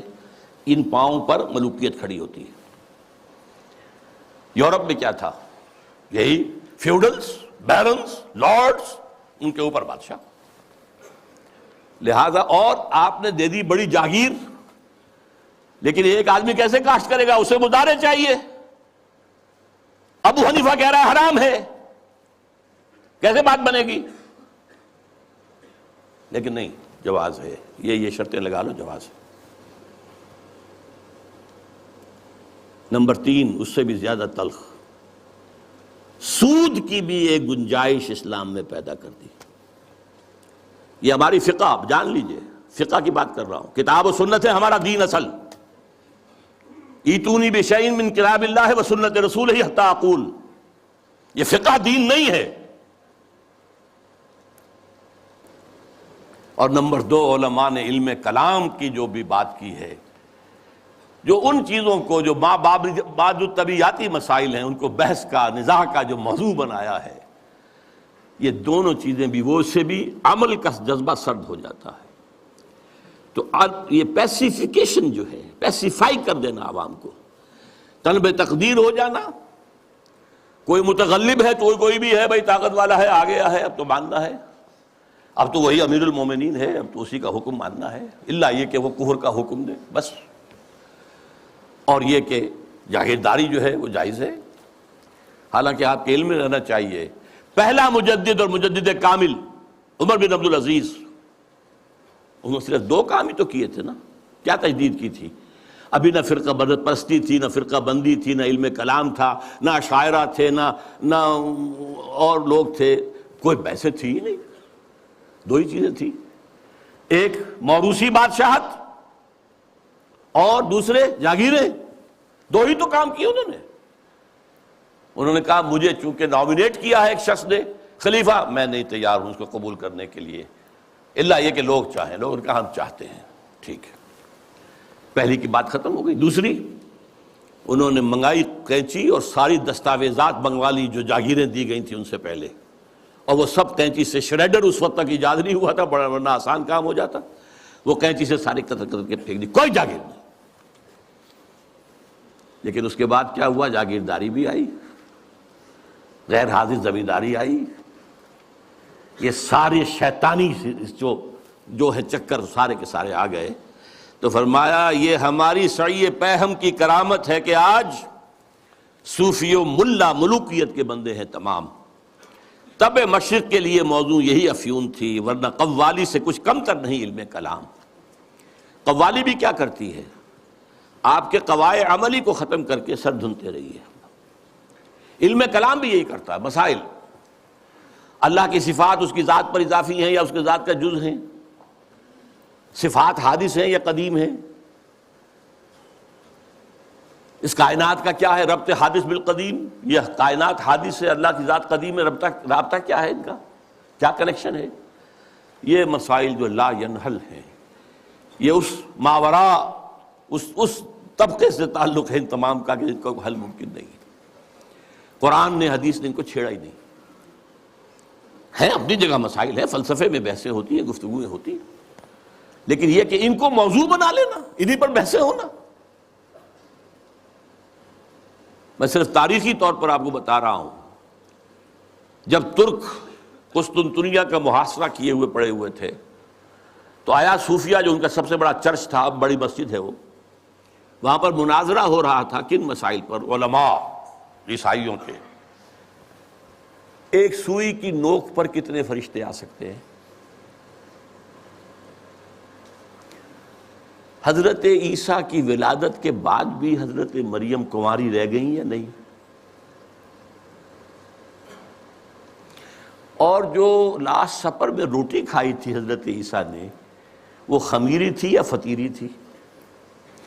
ان مسائل پر بحثیں ہو رہی ہیں آیا صوفیہ میں، اور وہاں لشکر مسلمانوں کا پڑا ہوا گھیرے ہوئے۔ یہی حال ہمارا ہندوستان میں، انگریز آ چکا ہے، بنگال سے آگے بڑھ رہا ہے، ہماری حکومتیں جو چھوٹے چھوٹے یہ ہیں سلطان بیٹھے ہوئے ہیں، نواب ختم ہو رہے ہیں، اور ہمارے علماء میں سے 2 ٹاپ کے علماء، 2 جن کا میں اس وقت نام نہیں لینا چاہتا کہیں خامخواہ ایک سوء ظن اشخاص سے نہ ہو جائے، کن مسائل پر گفتگو کر رہے ہیں؟ اللہ جھوٹ بول سکتا ہے یا نہیں؟ آپ کے نہیں بول سکتا تو اس کا مطلب اللہ کل شیء قدیر نہیں ہے، اور بول سکتا ہے تو پھر اس کی وہ شان نہیں رہی باقی تنزیہی۔ اللہ کوئی دوسرا محمد بنانے پر قادر ہے یا نہیں؟ اگر ہے تو اس کا مطلب بے نظیر تو نہ ہوئے محمد صلی اللہ علیہ وسلم۔ یہ مسائل بحثیں ہوتی تھی، بڑے علماء، منطقی علماء اس پر بحث کرتے. تو یہ ہے تب مشرق کے لیے موضوع یہی افیون تھی، ورنہ قوالی سے کچھ کمتر نہیں علم الکلام. ہے طواف و حج کا ہنگامہ اگر باقی تو کیا، کند ہو کر رہ گئی مومن کی تیغ بے نیام. یہ طواف و حج کا ہنگامہ ہے، 30-40 لاکھ آدمی آ جاتے ہیں، جمع ہو جاتے ہیں. اس اقبال کے زمانے میں تو شاید ابھی 2-3 لاکھ ہی ہوتے ہیں، واللہ عالم. بہرحال لیکن یہ کہ مومن کی تیغ تو بے نیام جو ہے رہ گئی ہے، ختم ہو گئی ہے. لہذا کوئی ڈرنے کی ضرورت ہی نہیں. کیوں گھبرا رہے ہیں آپ؟ کس کی نومیدی پہ حجت ہے یہ فرمان جدید؟ ہے جہاد اس دور میں مرد مسلمان پر حرام. یہ جو آپ نے مجلس بلائی ہے اور آپ نے اتنا عمدہ انوگرل ایڈریس بھی ادا کیا ہے ہمیں، یہ کس کی طرف سے کوئی نا امیدی کسی بات آپ پر آ گئی ہے؟ نومیدی یا سنگیزی کوئی ہے آپ کے اندر پیدا ہو رہی ہے؟ وہ کون سا سبب ہے؟ کس کی نومیدی پہ حجت ہے یہ فرمان جدید؟ ہے جہاد اس دور میں مرد مسلمان پر حرام. دوسرا بشیر بولتا ہے، خیر ہے سلطانی جمہور کا غوغا کے شر، تو جہاں کے تازہ فتنوں سے نہیں ہے باخبر. یہ پہلے مشیر کو مخاطب کر کے کہہ رہا ہے، تم واقف نہیں ہو دنیا میں جو نئے نئے فتنے اٹھ گئے ہیں، ابلیسیت کو چیلنج کرنے کے لیے بڑی چیزیں آ گئی ہیں. اب یہ سلطانی جمہور کا زمانہ آ رہا ہے. ہم نے تو ملوکیت بنائی تھی، بادشاہت بنائی تھی، امپیریلزم بنائی تھی. یہ کیا ہوا ہے؟ یہ بادشاہت ختم ہو رہی ہے. یہ فرینچ ریولوشن آ چکا ہے. یہ کیا ہو رہا ہے؟ سلطانی جمہور، خیر ہے سلطانی جمہور کا غوغا کے شر، تو جہاں کے سارا فتنوں سے نہیں ہے باخبر. اس کے جواب میں پہلا مرشد جو کچھ کہہ رہا ہے، میں سمجھتا ہوں یہ ماسٹر پیس ہے اس نظم کا حصہ. میں ہوں باخبر، میں جانتا ہوں، مجھے بے خبر نہ سمجھو. مگر میری جہاں بینی بتاتی ہے مجھے، میں یہ پوری دنیا کو میں نے دیکھا بھالا ہے، سمجھا ہے، سمجھایا ہے، وہ مجھے بتاتی ہے جو ملوکیت کا ایک پردہ ہو کیا اس سے خطر. یہ تو ملوکیت کا ایک پردہ ہے. یہ جمہور کی حاکمیت وہی گند ہے، وہی شرک ہے، وہی کفر ہے، وہی خباثت ہے، وہی غلاظت ہے جو ایک فرد کی حاکمیت. کیا فرق پڑا؟ Why do you fear؟ ہمیں کون چیلنج کر رہا ہے اس میں؟ کسی نے خدا کی بات کی ہے؟ مگر میری جہاں بینی بتاتی ہے مجھے جو ملوکیت کا ایک پردہ ہو کیا اس سے خطر. ہم نے خود شاہی کو پہنایا ہے جمہوری لباس، جب ذرا آدم ہوا ہے خود شناس و خود نگر. یہ تو ہم نے خود بادشاہت کو یہ جمہوری لبادہ اڑا دیا ہے. اس لیے کہ اب انسان ذرا خود شناس ہو گیا ہے، کچھ اپنی حیثیت بھی سمجھنے لگا ہے، سیلف امپورٹنس، سیلف کانشسنس، خود نگر، اپنے حقوق کی بھی نگرانی چاہتا ہے. میں بھی کچھ ہوں، صرف بادشاہی تو نہیں ہے. اچھا بھائی لڑو، ایک لبادہ اڑا دو، سب کے سروں کے اوپر وہ گندگی تھوڑی تھوڑی بانٹ کے رکھ دو. اور یہ ذہن میں رکھ لیجئے، علامہ اقبال کا یہ ویژن بہت گہرا ہے اور بہت عمدہ ہے.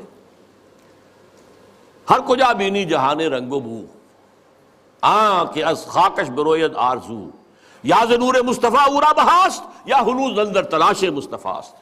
دنیا میں جہاں کہیں بھی تمہیں کوئی نور نظر آئے گا، کوئی خیر، کوئی بھلائی کی بات جس سے کوئی آرزو جو ہے، وہ جو کہا تھا کہ آرزو اول تو پیدا ہو نہیں سکتی کہیں، وہ آرزو امنگ پیدا ہو انسان کے اندر، یا تو نور مصطفیٰ کا ظہور ہو رہا ہے. یہ وہی روشنی ہے جو مصطفیٰ نے دی تھی صلی اللہ علیہ وسلم، یا ابھی انسان اسی نور مصطفیٰ کی تلاش میں جا رہا ہے. یہ جو ڈائلیکٹیکل پروسیس چل رہا ہے دنیا میں، یہ کشاں کشاں جا رہا ہے اسی نظام کی طرف جو محمد نے دیا تھا صلی اللہ علیہ وسلم. یہ بات تو بعد میں بھی آئے گی ذرا. اس وقت یہ ہے کہ یہ خود شناسی اور خود نگری یہ محمد کی ادا کرتا ہے صلی اللہ علیہ وسلم. یہ خلیفہ راشد نمبر 2 ہیں حضرت عمر فاروق، جن کا تاریخی جملہ ہے. ایک صوبے کے گورنر نے، غالباً ایران کے گورنر نے، حضرت سعد بن ابی وقاص تھے غالباً، انہوں نے اپنے مکان کے باہر ڈیوڑی بنا دی اور ایک پہرے دار کھڑا کر دیا. اب یہ تو نہیں کہ ہر وقت کوئی آئے اور ملنے کے لیے تیار ہو، آخر گورنر ہے، اس کا بھی کوئی پرائیویسی ہوتی ہے، ٹائم ہے۔ پرچہ نویس ہوتے تھے، انہوں نے خبر بھیج دی حضرت عمر کو کہ سعد نے یہ کام کیا ہے۔ آپ نے خط دے کر ویلچی کو بھیجا اور کہا پہلے جا کر اس ڈیوڑی کو آگ لگا دینا اور پھر میرا یہ خط دینا۔ اور خط میں کیا لکھا؟ انسانوں کو ان کی ماں نے آزاد جنا تھا، تم کون ہوتے انہیں اپنا غلام بنانے کے لیے؟ Who are you؟ تم نے انہیں اپنا غلام بنا لیا۔ یہ حریت جس کا لوہا مانا ہے ایچ جی ویلز نے، اس نے کوٹ کیا ہے، لا فضل لعربی علی عجمی ولا لعجمی علی عربی ولا لاسود علی احمر ولا لاحمر علی اسود الا بالتقوی۔ کسی عرب کو کسی اجمی پر فضیلت نہیں، کسی اجمی کو کسی عرب پر فضیلت نہیں، کسی گورے کو کسی کالے پر نہیں، کسی کالے کو کسی گورے پر نہیں، سوائے تقوی کے۔ یہ کوٹ کر کے کہتا ہے although the sermons of human fraternity, freedom and equality were said before also, and we find a lot of such sermons in Jesus of Nazareth, but it must be admitted that it was Muhammad sallallahu alaihi wasallam who for the first time in history established a society based on these principles۔ یہ ہے حریت۔ تو کہتے ہیں ہم نے خود شاہی کو پہنایا ہے جمہوری لباس، جب ذرا آدم ہوا ہے خود شناس و خود نگر۔ یہ خود شناسی اور خود نگری محمد کی عطا کردہ ہے صلی اللہ علیہ وسلم۔ کاروبار شہریاری کی حقیقت اور ہے، یہ وجود میر و سلطان پر نہیں ہے منحصر۔ یہ بادشاہ ہو ایک بیٹھا ہوا، اس کی کوئی جو ہے میر ہوں سلطان ہوں، نہیں۔ کاروبار شہریاری جو ہے حکومت اور ملوکیت کی اس اصل حقیقت کچھ اور ہے۔ وہ کیا ہے؟ اگلے شعر میں بیان ہو رہی ہے۔ مجلس ملت ہو یا پرویز کا دربار ہو، مجلس ملت کانگریس، نیشنل کانگریس، پرویز کا دربار شہنشاہ کا دربار، وہ جمہوریت اور یہ ملوکیت۔ مجلس ملت ہو یا پرویز کا دربار ہو، ہے وہ سلطان غیر کی کھیتی پہ ہو جس کی نظر۔ بادشاہ تو وہ ہوتا ہے جو غیر کی کھیتیوں کے اوپر ڈر ڈال کر وہاں سے کھینچ لینا چاہتا ہو، وہاں ان کو لوٹنا چاہتا ہو، وہ بادشاہ۔ وہ بادشاہ جو ہے کبھی فرعون تھا اور کبھی نمرود تھا اور کبھی اور تھے، نماردہ تھے اور تھے، لیکن یہ کہ اب یہ ہے کہ وہ امپیریلزم کی شکل میں آیا ہے۔ پورا ایشیا کولونائز ہوا تھا اور اب تو پوری دنیا کو وہ اپنے world bank, I M F, globalization, TRIPS, ان کے شکنجے میں کس لینا چاہتے ہیں۔ تو نے کیا دیکھا نہیں مغرب کا جمہوری نظام، چہرہ روشن اندروں چنگیز سے تاریک تر۔ یہ مغرب کا جمہوری نظام کیا ہے؟ بڑا روشن ہے، بہت۔ ہم بھی بڑے متاثر ہوتے ہیں، دیکھیں کتنا بڑا ملک ہے، صدارت کا انتخاب ہوا ہے، کس سموتھلی وہ پچھلا ہٹ گیا، دوسرا آ گیا، کوئی خون ریزی نہیں، کوئی دنگا نہیں، کوئی فساد نہیں، کچھ نہیں۔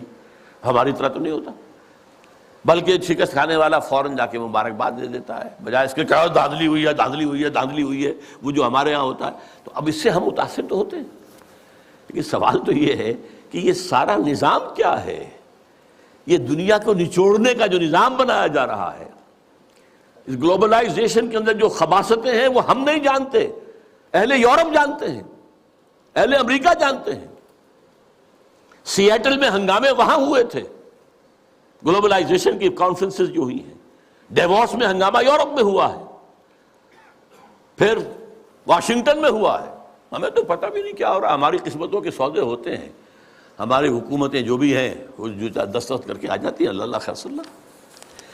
ایک اور جگہ اس جمہوریت کے بارے میں اقبال جو کہتا ہے وہی ساز کہن مغرب کا جمہوری نظام جس کے پردوں میں نہیں غیرض نوائے قیصری، دیو استبداد جمہوری قبا میں پائے کوب۔ پائے کوب پاؤں مارنا، جیسے کہ کوئی ڈانسر جو ہے وہ اپنے پاؤں زمین کے اوپر مارتی ہے یا مارتا ہے۔ دیو استبداد جمہوری قبا میں پائے کوب، تو سمجھتا ہے یہ آزادی کی ہے نیلم پری؟ کیا بتاؤں کیا ہے؟ اچھا، لیکن اب تیسرا مشیر بولتا ہے، روح سلطانی رہے باقی تو پھر کیا اضطراب؟ اگر یہ ملوکیت رہے باقی کسی نہ کسی شکل میں، روح سلطانی باقی رہے تو پھر ہمیں کوئی حرج نہیں، امپیریلزم موجود رہے تو ہمیں کوئی اعتراض نہیں۔ ہیومن ساورنٹی موجود رہے تو ہمیں کوئی اعتراض نہیں، روح سلطانی رہے باقی تو پھر کیا اضطراب ہے۔ مگر کیا اس یہودی کی شرارت کا جواب وہ کلیم بے تجلی، وہ مسیح بے صلیب، نیست پیغمبر ولیکن در بغل دارت کتاب؟ اب یہ کس کی طرف اشارہ ہو رہا ہے؟ کارل مارکس کی طرف۔ یہودی،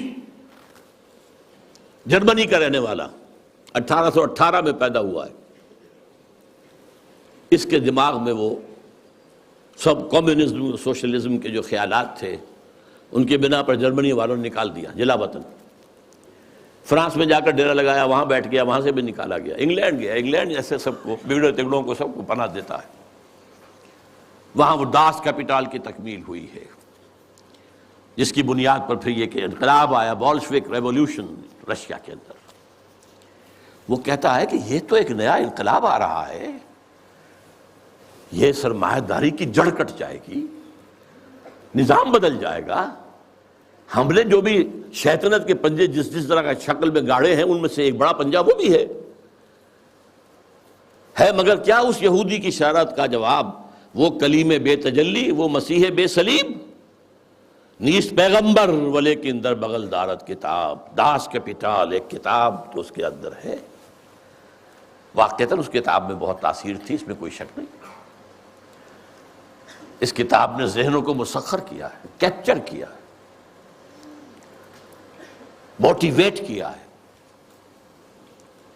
نیست پیغمبر ولیکن در بغل دارت کتاب، کیا بتاؤں کیا ہے کافر کی نگاہ پردہ سوز، مشرق و مغرب کی قوموں کے لیے روز حساب، اس سے بڑھ کر اور کیا ہوگا طبیعت کا فساد، توڑ دی بندوں نے آقاؤں کے خیموں کی تناب۔ یہ تو دنیا زیر و زبر ہو رہی ہے، یہ آقا اور یہ جو بندے تھے جن کو تقدیر کا سبق ہم نے سکھا رکھا تھا، جن کو وہ بھی جو اپنے حالات کے اندر جو تھے وہ مست تھے، یہ اٹھ کھڑے ہوئے ہیں، فساد برپا کر دیا ہے، آقاؤں کے خیموں کی تنابیں توڑ رہے ہیں، تو اس کا کیا جواب ہے؟ یہ تو ایک بہت بڑا فتنہ ہے جو ہمارے لیے، ابلیسیت کے لیے۔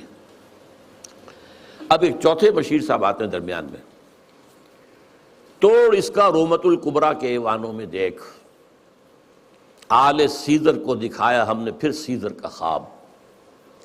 رومت الکبریٰ، Rome, the great Rome, the great Roman empire, اور خاص طور پہ سیزر کا زمانہ۔ سیزر کے زمانے میں حضرت مسیح پیدا ہوئے ہیں، اور اسی کا اپوائنٹڈ گورنر پائلیٹس پونٹس جو ہے اس کے ہاتھوں ان کے خیال کے مطابق ان کو سولی دی گئی ہے۔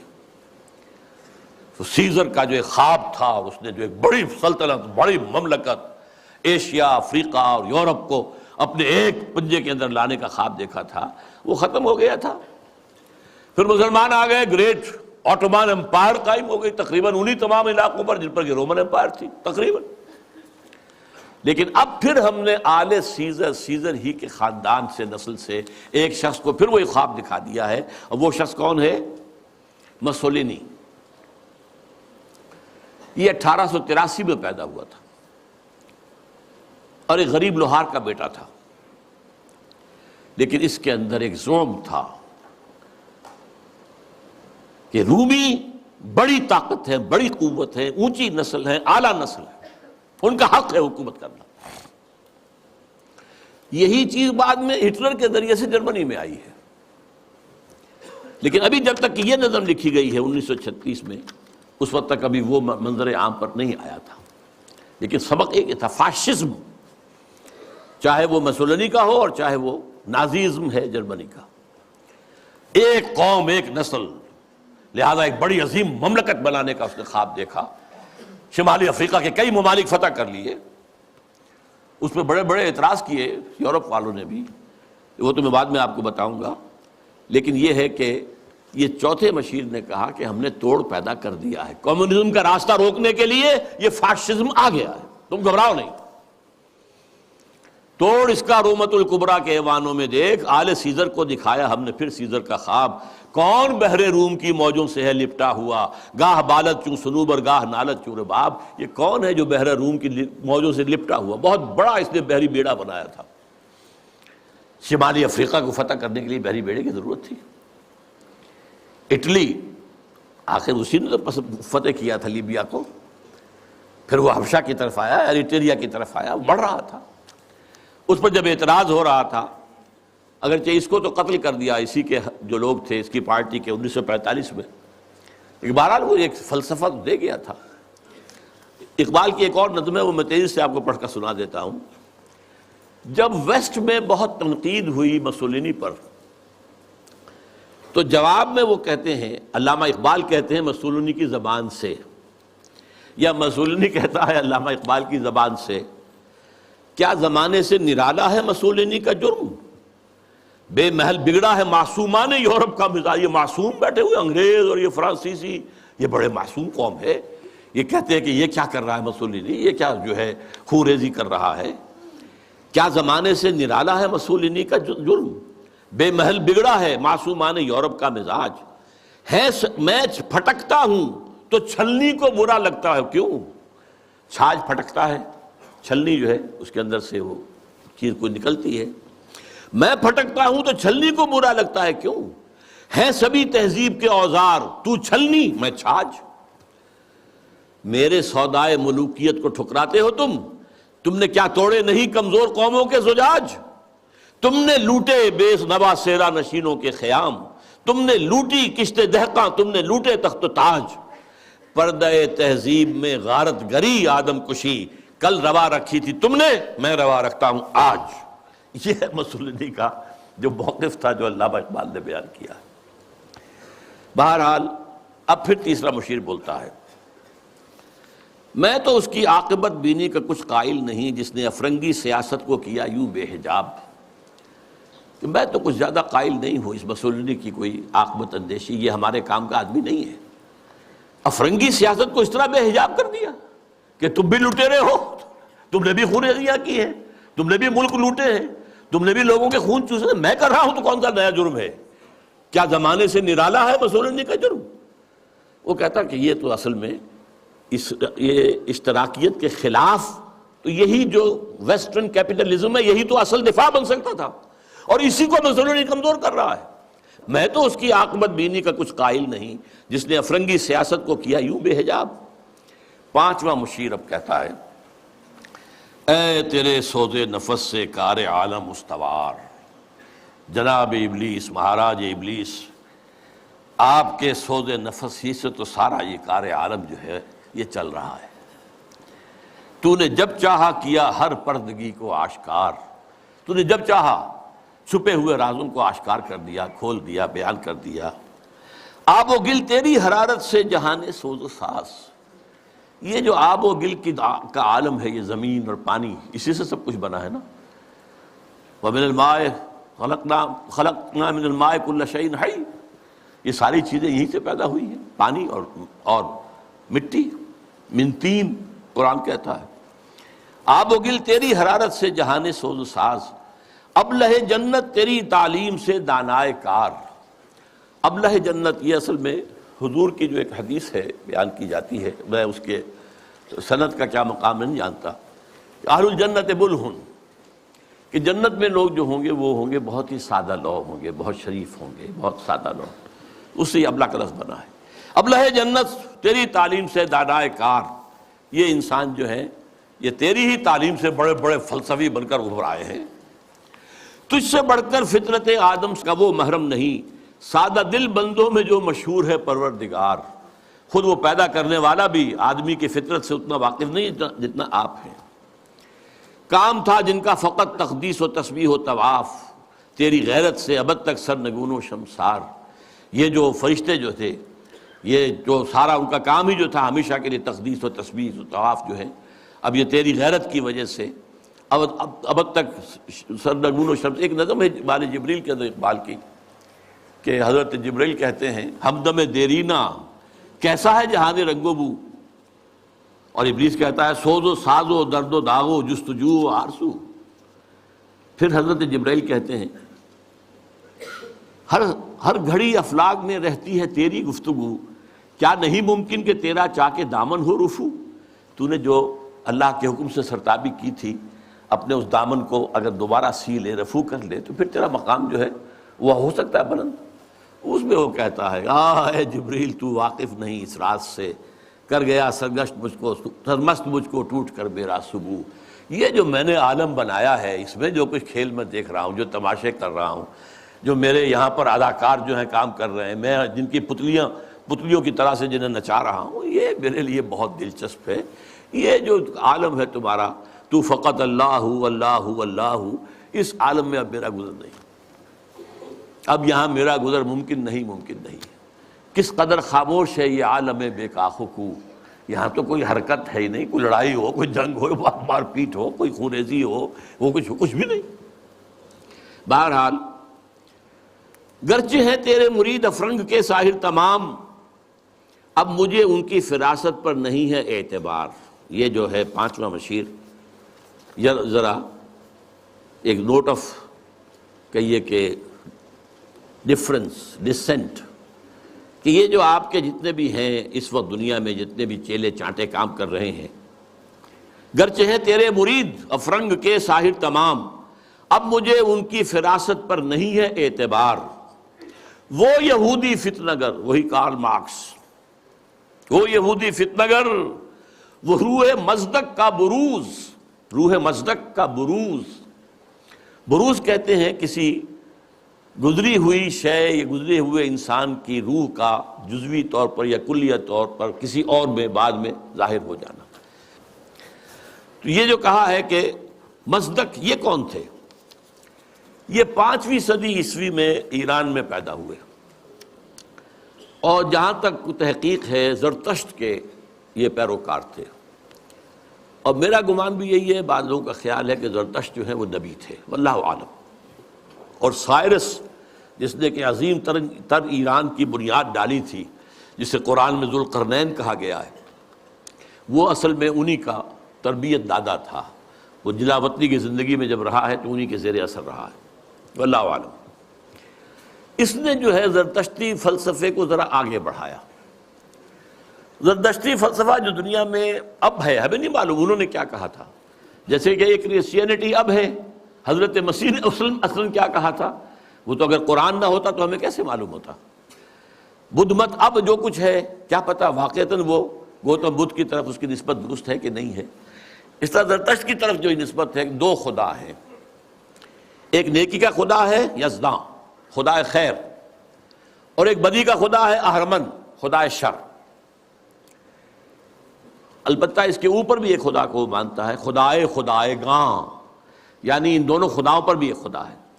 تو یہ وہی ہے معاملہ کہ ہر جو مشرکانہ نظام ہوتا ہے اس میں ایک بڑے خدا کو مان کر اس کے نیچے چھوٹے چھوٹے خدا کو مانا جاتا ہے، لیکن بڑے خدا کو مانتے ہیں۔ اللہ عرب میں ایک ہی تھا، آلہہ بے شمار تھے، اللہ ایک۔ یورپ میں چاہے وہ گریک سویلائزیشن تھی یا رومن، کیپٹل جی سے لکھے جانے والا گاڈ وہ ایک ہی تھا، اومنی پوٹنٹ، اومنیشینٹ، اومنی پریزنٹ، علی کل شیء قدیر، بکل شیء علیم، اور یہاں ہر جگہ موجود۔ لیکن نیچے گاڈز اینڈ گاڈیسز جو ہیں وہ چھوٹے جی سے لکھی جائے گی، گاڈز اینڈ گاڈیسز، یہ بے شمار۔ ہندوستان میں اسی طریقے سے یہاں پر بھی دیوی دیوتا بہت، لیکن مہادیو ایک ہی ہے۔ بہرحال وہ اس نے مصدق نے اس فلسفے کو آگے بڑھایا کہ دنیا میں جتنا شر ہے، حسد ہے، کینہ ہے، بغض ہے، غضب ہے، نفرت ہے، لڑائیاں ہیں، دنگے ہیں، فساد ہیں، خون ریزیاں ہیں، یہ سب عدم مساوات کی وجہ سے ہے۔ مساوات اگر قائم کر دی جائے تو یہ ختم ہو جائے گا۔ لہذا زر، زن، زمین، 3 چیزیں زے سے شروع ہوتی ہیں، یہ تینوں، زر، زن، زمین، ان کو سب انسانوں میں برابر تقسیم ہو جانا چاہیے۔ یہ فلسفہ ہے جو سب سے پہلے دنیا میں اس طرف آیا ہے، جدھر پھر ایک چھلانگ جو ہے وہ پھر کارل مارکس نے لگائی ہے، لیکن ابتدا کا فلسفہ یہ تھا، مصدق۔ 548 عیسوی میں نوشیروان عادل نے اسے قتل کر دیا، اور اس کے بعد مصدقی فرقہ جو اس کا تھا، جتنے بھی پیروکار تھے، ان سب کو بھی تہہ تیگ کر دیا گیا، تو بات ختم ہو گئی۔ تو یہاں پر جو ہے وہ مشیر جو کہہ رہا ہے 5واں، علامہ اقبال کہہ رہے ہیں اس کی زبان سے کہ وہ یہودی فتنہ گر، وہ روح مصدق کا بروز، ہر قبا ہونے کو ہے اس کے جنوں سے تار تار، زاغ دشتی ہو رہا ہے ہم سر شاہین و چرخ۔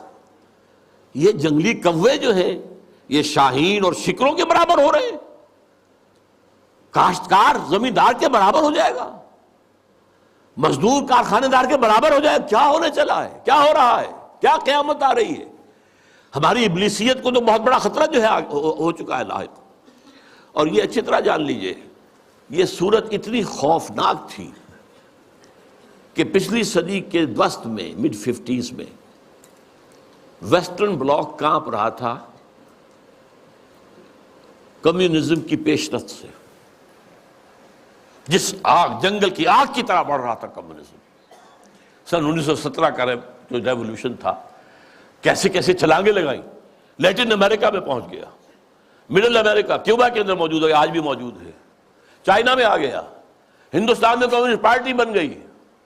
یہ جو طوفان آ رہا تھا، اور اس سے بھی بڑھ کر بات کیا تھی، رشیا جو ہے وہ اسپیس کانکویسٹ کے اندر آگے نکل گیا تھا۔ سب سے پہلا سپوٹنک جو ہے وہ رشیا نے پھینکا ہے فضا کے اندر، خلا کے اندر، تو کانپ رہے تھے۔ اس کے بعد انہوں نے یہ سیٹو بنائی اور سینٹو بنائی اور کیا اور بنایا، اور نیٹو بنائی سب سے بڑی، یہ سب اس کو کسی طریقے سے۔ اور سب سے بڑی بات یہ، امریکہ بہادر نے ملینز کی تعداد میں قرآن شائع کر کے انگریزی میں اسے تقسیم کیا مسلمانوں میں، دی گلوریس قرآن، اور گیتا لاکھوں کی تعداد میں شائع امریکہ کر رہا، عیسائی، تاکہ بابا تم اپنے مذہب پر جمے رہو، یہ بے خدا ہے، یہ جو کمیونزم ہے یہ تو بالکل ہی مرید ہیں، ہم تو پھر بھی اب خدا کو تو مانتے ہیں نا بھائی، تمہارا نظام ہم نہیں مانتے، تمہارے رسول کو ہم نے نہیں مانا، خدا کو تو مانتے ہیں نا، کم سے کم ہمارا جو ہے یہ خیال کرو، ہمارا ساتھ دو اس کے مقابلے میں۔ Containment of Russia policy. تو یہ جو کہہ رہا ہے کہ گرچہ ہیں تیرے مرید افرنگ کے ساحر تمام، اب مجھے ان کی فراست پر نہیں ہے اعتبار، وہ یہودی فتنگر، وہ روح مصدق کا بروز، ہر قبا ہونے کو ہے اس کے جنوں سے تار تار، زاغ دشتی ہو رہا ہے ہم سر شاہین و چرخ، کتنی سرعت سے بدلتا ہے مزاج روزگار، چھا گئی آشفتہ ہو کر وسعت افلاک پر، جس کو نادانی سے ہم سمجھے تھے کہ مشت غبار، ہم سمجھے تھے تو ایک ہے، ایک ملک میں ریولوشن آ گیا ہے نا، رشیا کے اندر آ گیا ہے، بولشوک ریولوشن آ گیا ہے، مشت غبار ہے بس، دیکھیے تو آندھی بن گئی ہے، چھا گئی آشفتہ ہو کر وسعت افلاک پر، پوری دنیا میں گلوب کے اندر جا رہی ہے۔ ہمارا نظام، ہمارا جو یہ سرمایہ دارانہ نظام ہے تو ختم ہو جائے گا، تباہ و برباد ہو جائے گا۔ فتنہ فردا کی ہیبت کا یہ عالم ہے کیا؟ اب دیکھیے ہیبت کا لفظ، یہ جو میں نے آپ کو بتایا ہے، اقبال کے سامنے وہ نقشہ نہیں تھا، لیکن میں نے جو آپ کو بتایا ہے کہ جس طریقے سے کہ ویسٹرن بلاک کانپ رہا تھا کہ رشیا اور اس کا جو یہ نظام ہے اس تیزی کے ساتھ بڑھ رہا ہے، تو ہمارے قدم تو نہیں جم سکتے اس کے مقابلے میں۔ فتنہ فردا کی ہیبت کا یہ عالم ہے کہ آج کانپتے ہیں کوہسارو مرغزارو جوئے بار، میرے آقا وہ جہاں زیر و زبر ہونے کو ہے جس جہاں کا ہے فقط تیری سیادت پر مدار۔ حضرت ابلیس ذرا غور کیجئے، اب وہ جہان جو ہم نے بنایا تھا، باطل جہان، ظالم جہان، باطل اور ظالم نظام، اس وقت سب کے سب جو ہے اس کے تارو پود بکھر جائیں گے۔ اب یہ آخری خطاب ہے، یہ ابلیس کا ہے۔ پھر وہ اپنے اسی لاف زنی کے انداز میں آغاز فرماتے ہیں، ہے میرے دست تصرف میں جہان رنگ و بو۔ یہ جہان رنگ و بو جو ہے، یہ عالم ارضی، یہ میرے دست تصرف میں ہے، میرے قدرت میں ہے، میری فوجیں ہیں، میرے کارندے ہیں، میرے چیلے ہیں، میرے شاگرد ہیں، میرے ایجنٹ ہیں، یہ سب کے سب ہیں جو اس وقت کنٹرول کر رہے ہیں کائنات کو۔ کیا زمین، کیا مہرماں، کیا آسمان تو بتو، نہ صرف زمین بلکہ آسمان بھی میرے قبضے میں ہے۔ میں نے جب گرما دیا اقوام یورپ کا لہو، دیکھ لیں گے اپنی آنکھوں سے تماشا شرق و غرب و شرق، میں نے جب گرما دیا اقوام یورپ کا لہو۔ اب یہ اقوام یورپ کا لہو گرم ہوا ہے ورلڈ وار نمبر 2۔ یہ جنگ کن کے مابین تھی؟ اقوام غربی کا تھا، یورپ میں ہوئی، کروڑوں انسان قتل ہوئے، اور اب World War III is in the offing.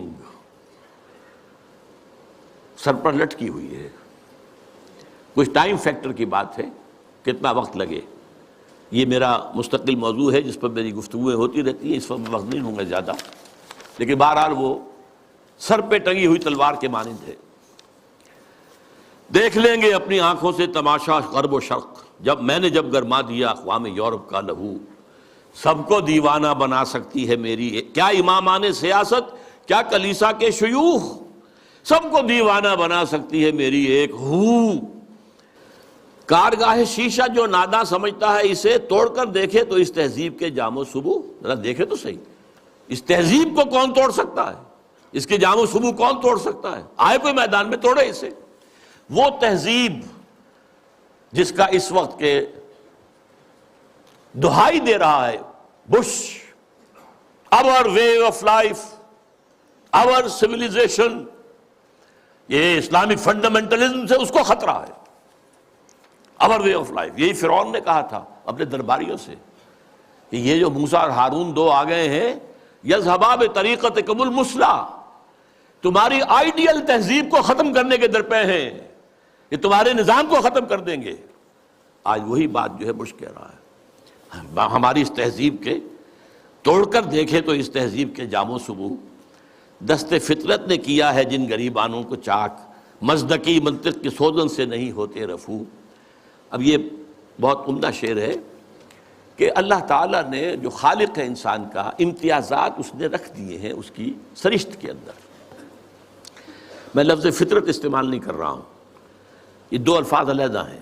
سرشت، سرشتن گودنا، یہ جو ہماری جو اینیمل انسٹنکٹس ہیں وہ سرشت ہے. جو ہمارے اندر جو روحانی تقاضے ہیں وہ ہماری فطرت ہے. فطرت اللہ التی فطر الناس علیہا، اس کی تو نسبت جو ہے ذات باری تعالیٰ کے ساتھ ہے. وَنَفَخْتُ فِيهِ مِن روحی. لیکن انسان کی سرشت کے اندر ظاہر بات ہے، جینز کے اندر کہہ لیجیے آج کی اصطلاح میں فرق تو ہے. کوئی زیادہ ذہین پیدا ہوتا ہے، کوئی غبی ہے. کچھ زیادہ جسمانی صحت والے جینز لے کر آتا ہے، کوئی بنیادی طور پر ایسے جینز لے کر آ رہا ہے کہ بیمار ہو رہا ہے، اور بیماری بھی ایسی جو لا علاج ہے. تو یہ تو فرق اور امتیاز تو رہے گا. تو یہ کوئی مزدکی منطق جو ہے مساوات جس طرح کی اس نے تصور دیکھا تھا، اس کی سوزن، اس کی سوئی سے یہ گریبان چاک ہونے والے نہیں ہیں. اسلام نے بھی ان کو ختم نہیں کیا ہے، ان کو ایک حد میں لایا ہے. زیادہ گیپ نہ ہو جائے. ابھی ایک علیحدہ موضوع ہو جائے گا اسلام کا معاشی نظام کیا ہے. اس نے دو چیزوں کو زنجیر، دو جنوں کو زنجیر ڈال دی ہے، سود اور جوا، اور دو مزید جنسی جذبات کو بھڑکا کر کوئی آمدنی، اور منشیات کو فروغ دے کر آمدنی. چار چیزیں نکال دیجئے تو ویسٹرن کیپٹلزم اسلامی نظام بن جائے گا. Private ownership, private enterprise, personal initiative, demand and supply, hire and fire, یہ سارے اصول جو ہے، مارکیٹ اکانومی، یہ سب اسلام میں بھی ہے. بس یہ ہے کہ یہ سود کے ذریعے سے یہ جو سرمایہ کاری ہے یہ سرمایہ داری بن جاتی ہے.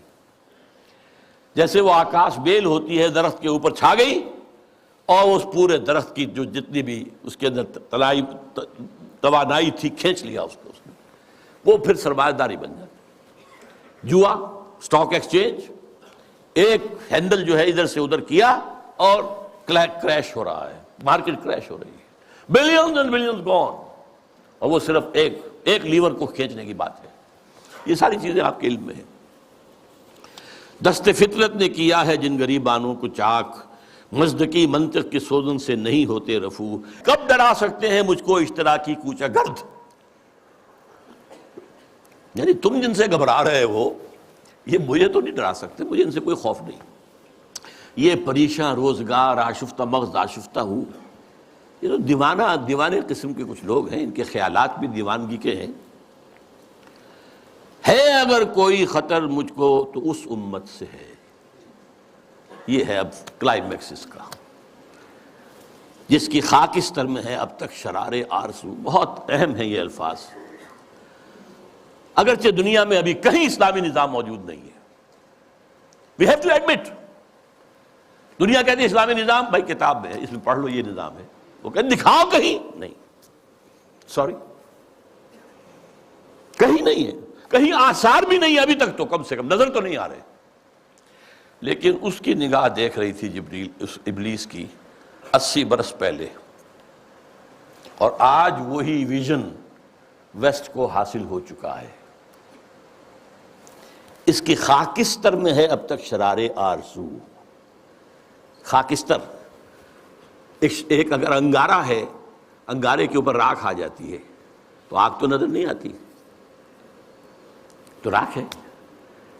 کہیں اب آپ اسے اٹھائیں گے اور وہ اگر راکھ نکل گئی پھر پتہ چلے گا اندر کیا ہے. یہ وہ دیکھ رہا ہے. اس امت کی خاکستر میں شرار آرزو موجود ہے اگر مجھ کو خطر کوئی تو اس امت سے ہے جس کی خاکستر میں ہے اب تک شرار آرزو. یہ شرار آرزو پیدا کب ہوا یہ بھی سمجھ لیجئے. ویسٹرن کولونیلزم کا بستر جب طے ہوا، وہ نئی بساط بچھانی ہے اس کے بعد ہی. جیسے ہی ویسٹرن کولونیلزم گیا ہے، ورلڈ بینک صاحب تشریف لے آئے، اسی وقت قائم ہوئے ہیں. مالیاتی استعمار کا آغاز. لیکن جب یہ طے ہوا، اب ہم مسلمان بھی آزاد ہو گئے، تو خیال آیا جیسے کسی بے ہوش سے ہوش میں آنے کے بعد یاد آتا ہے میں کیا تھا، ہم کیا تھے، ہمارا بھی تو ایک نظام تھا.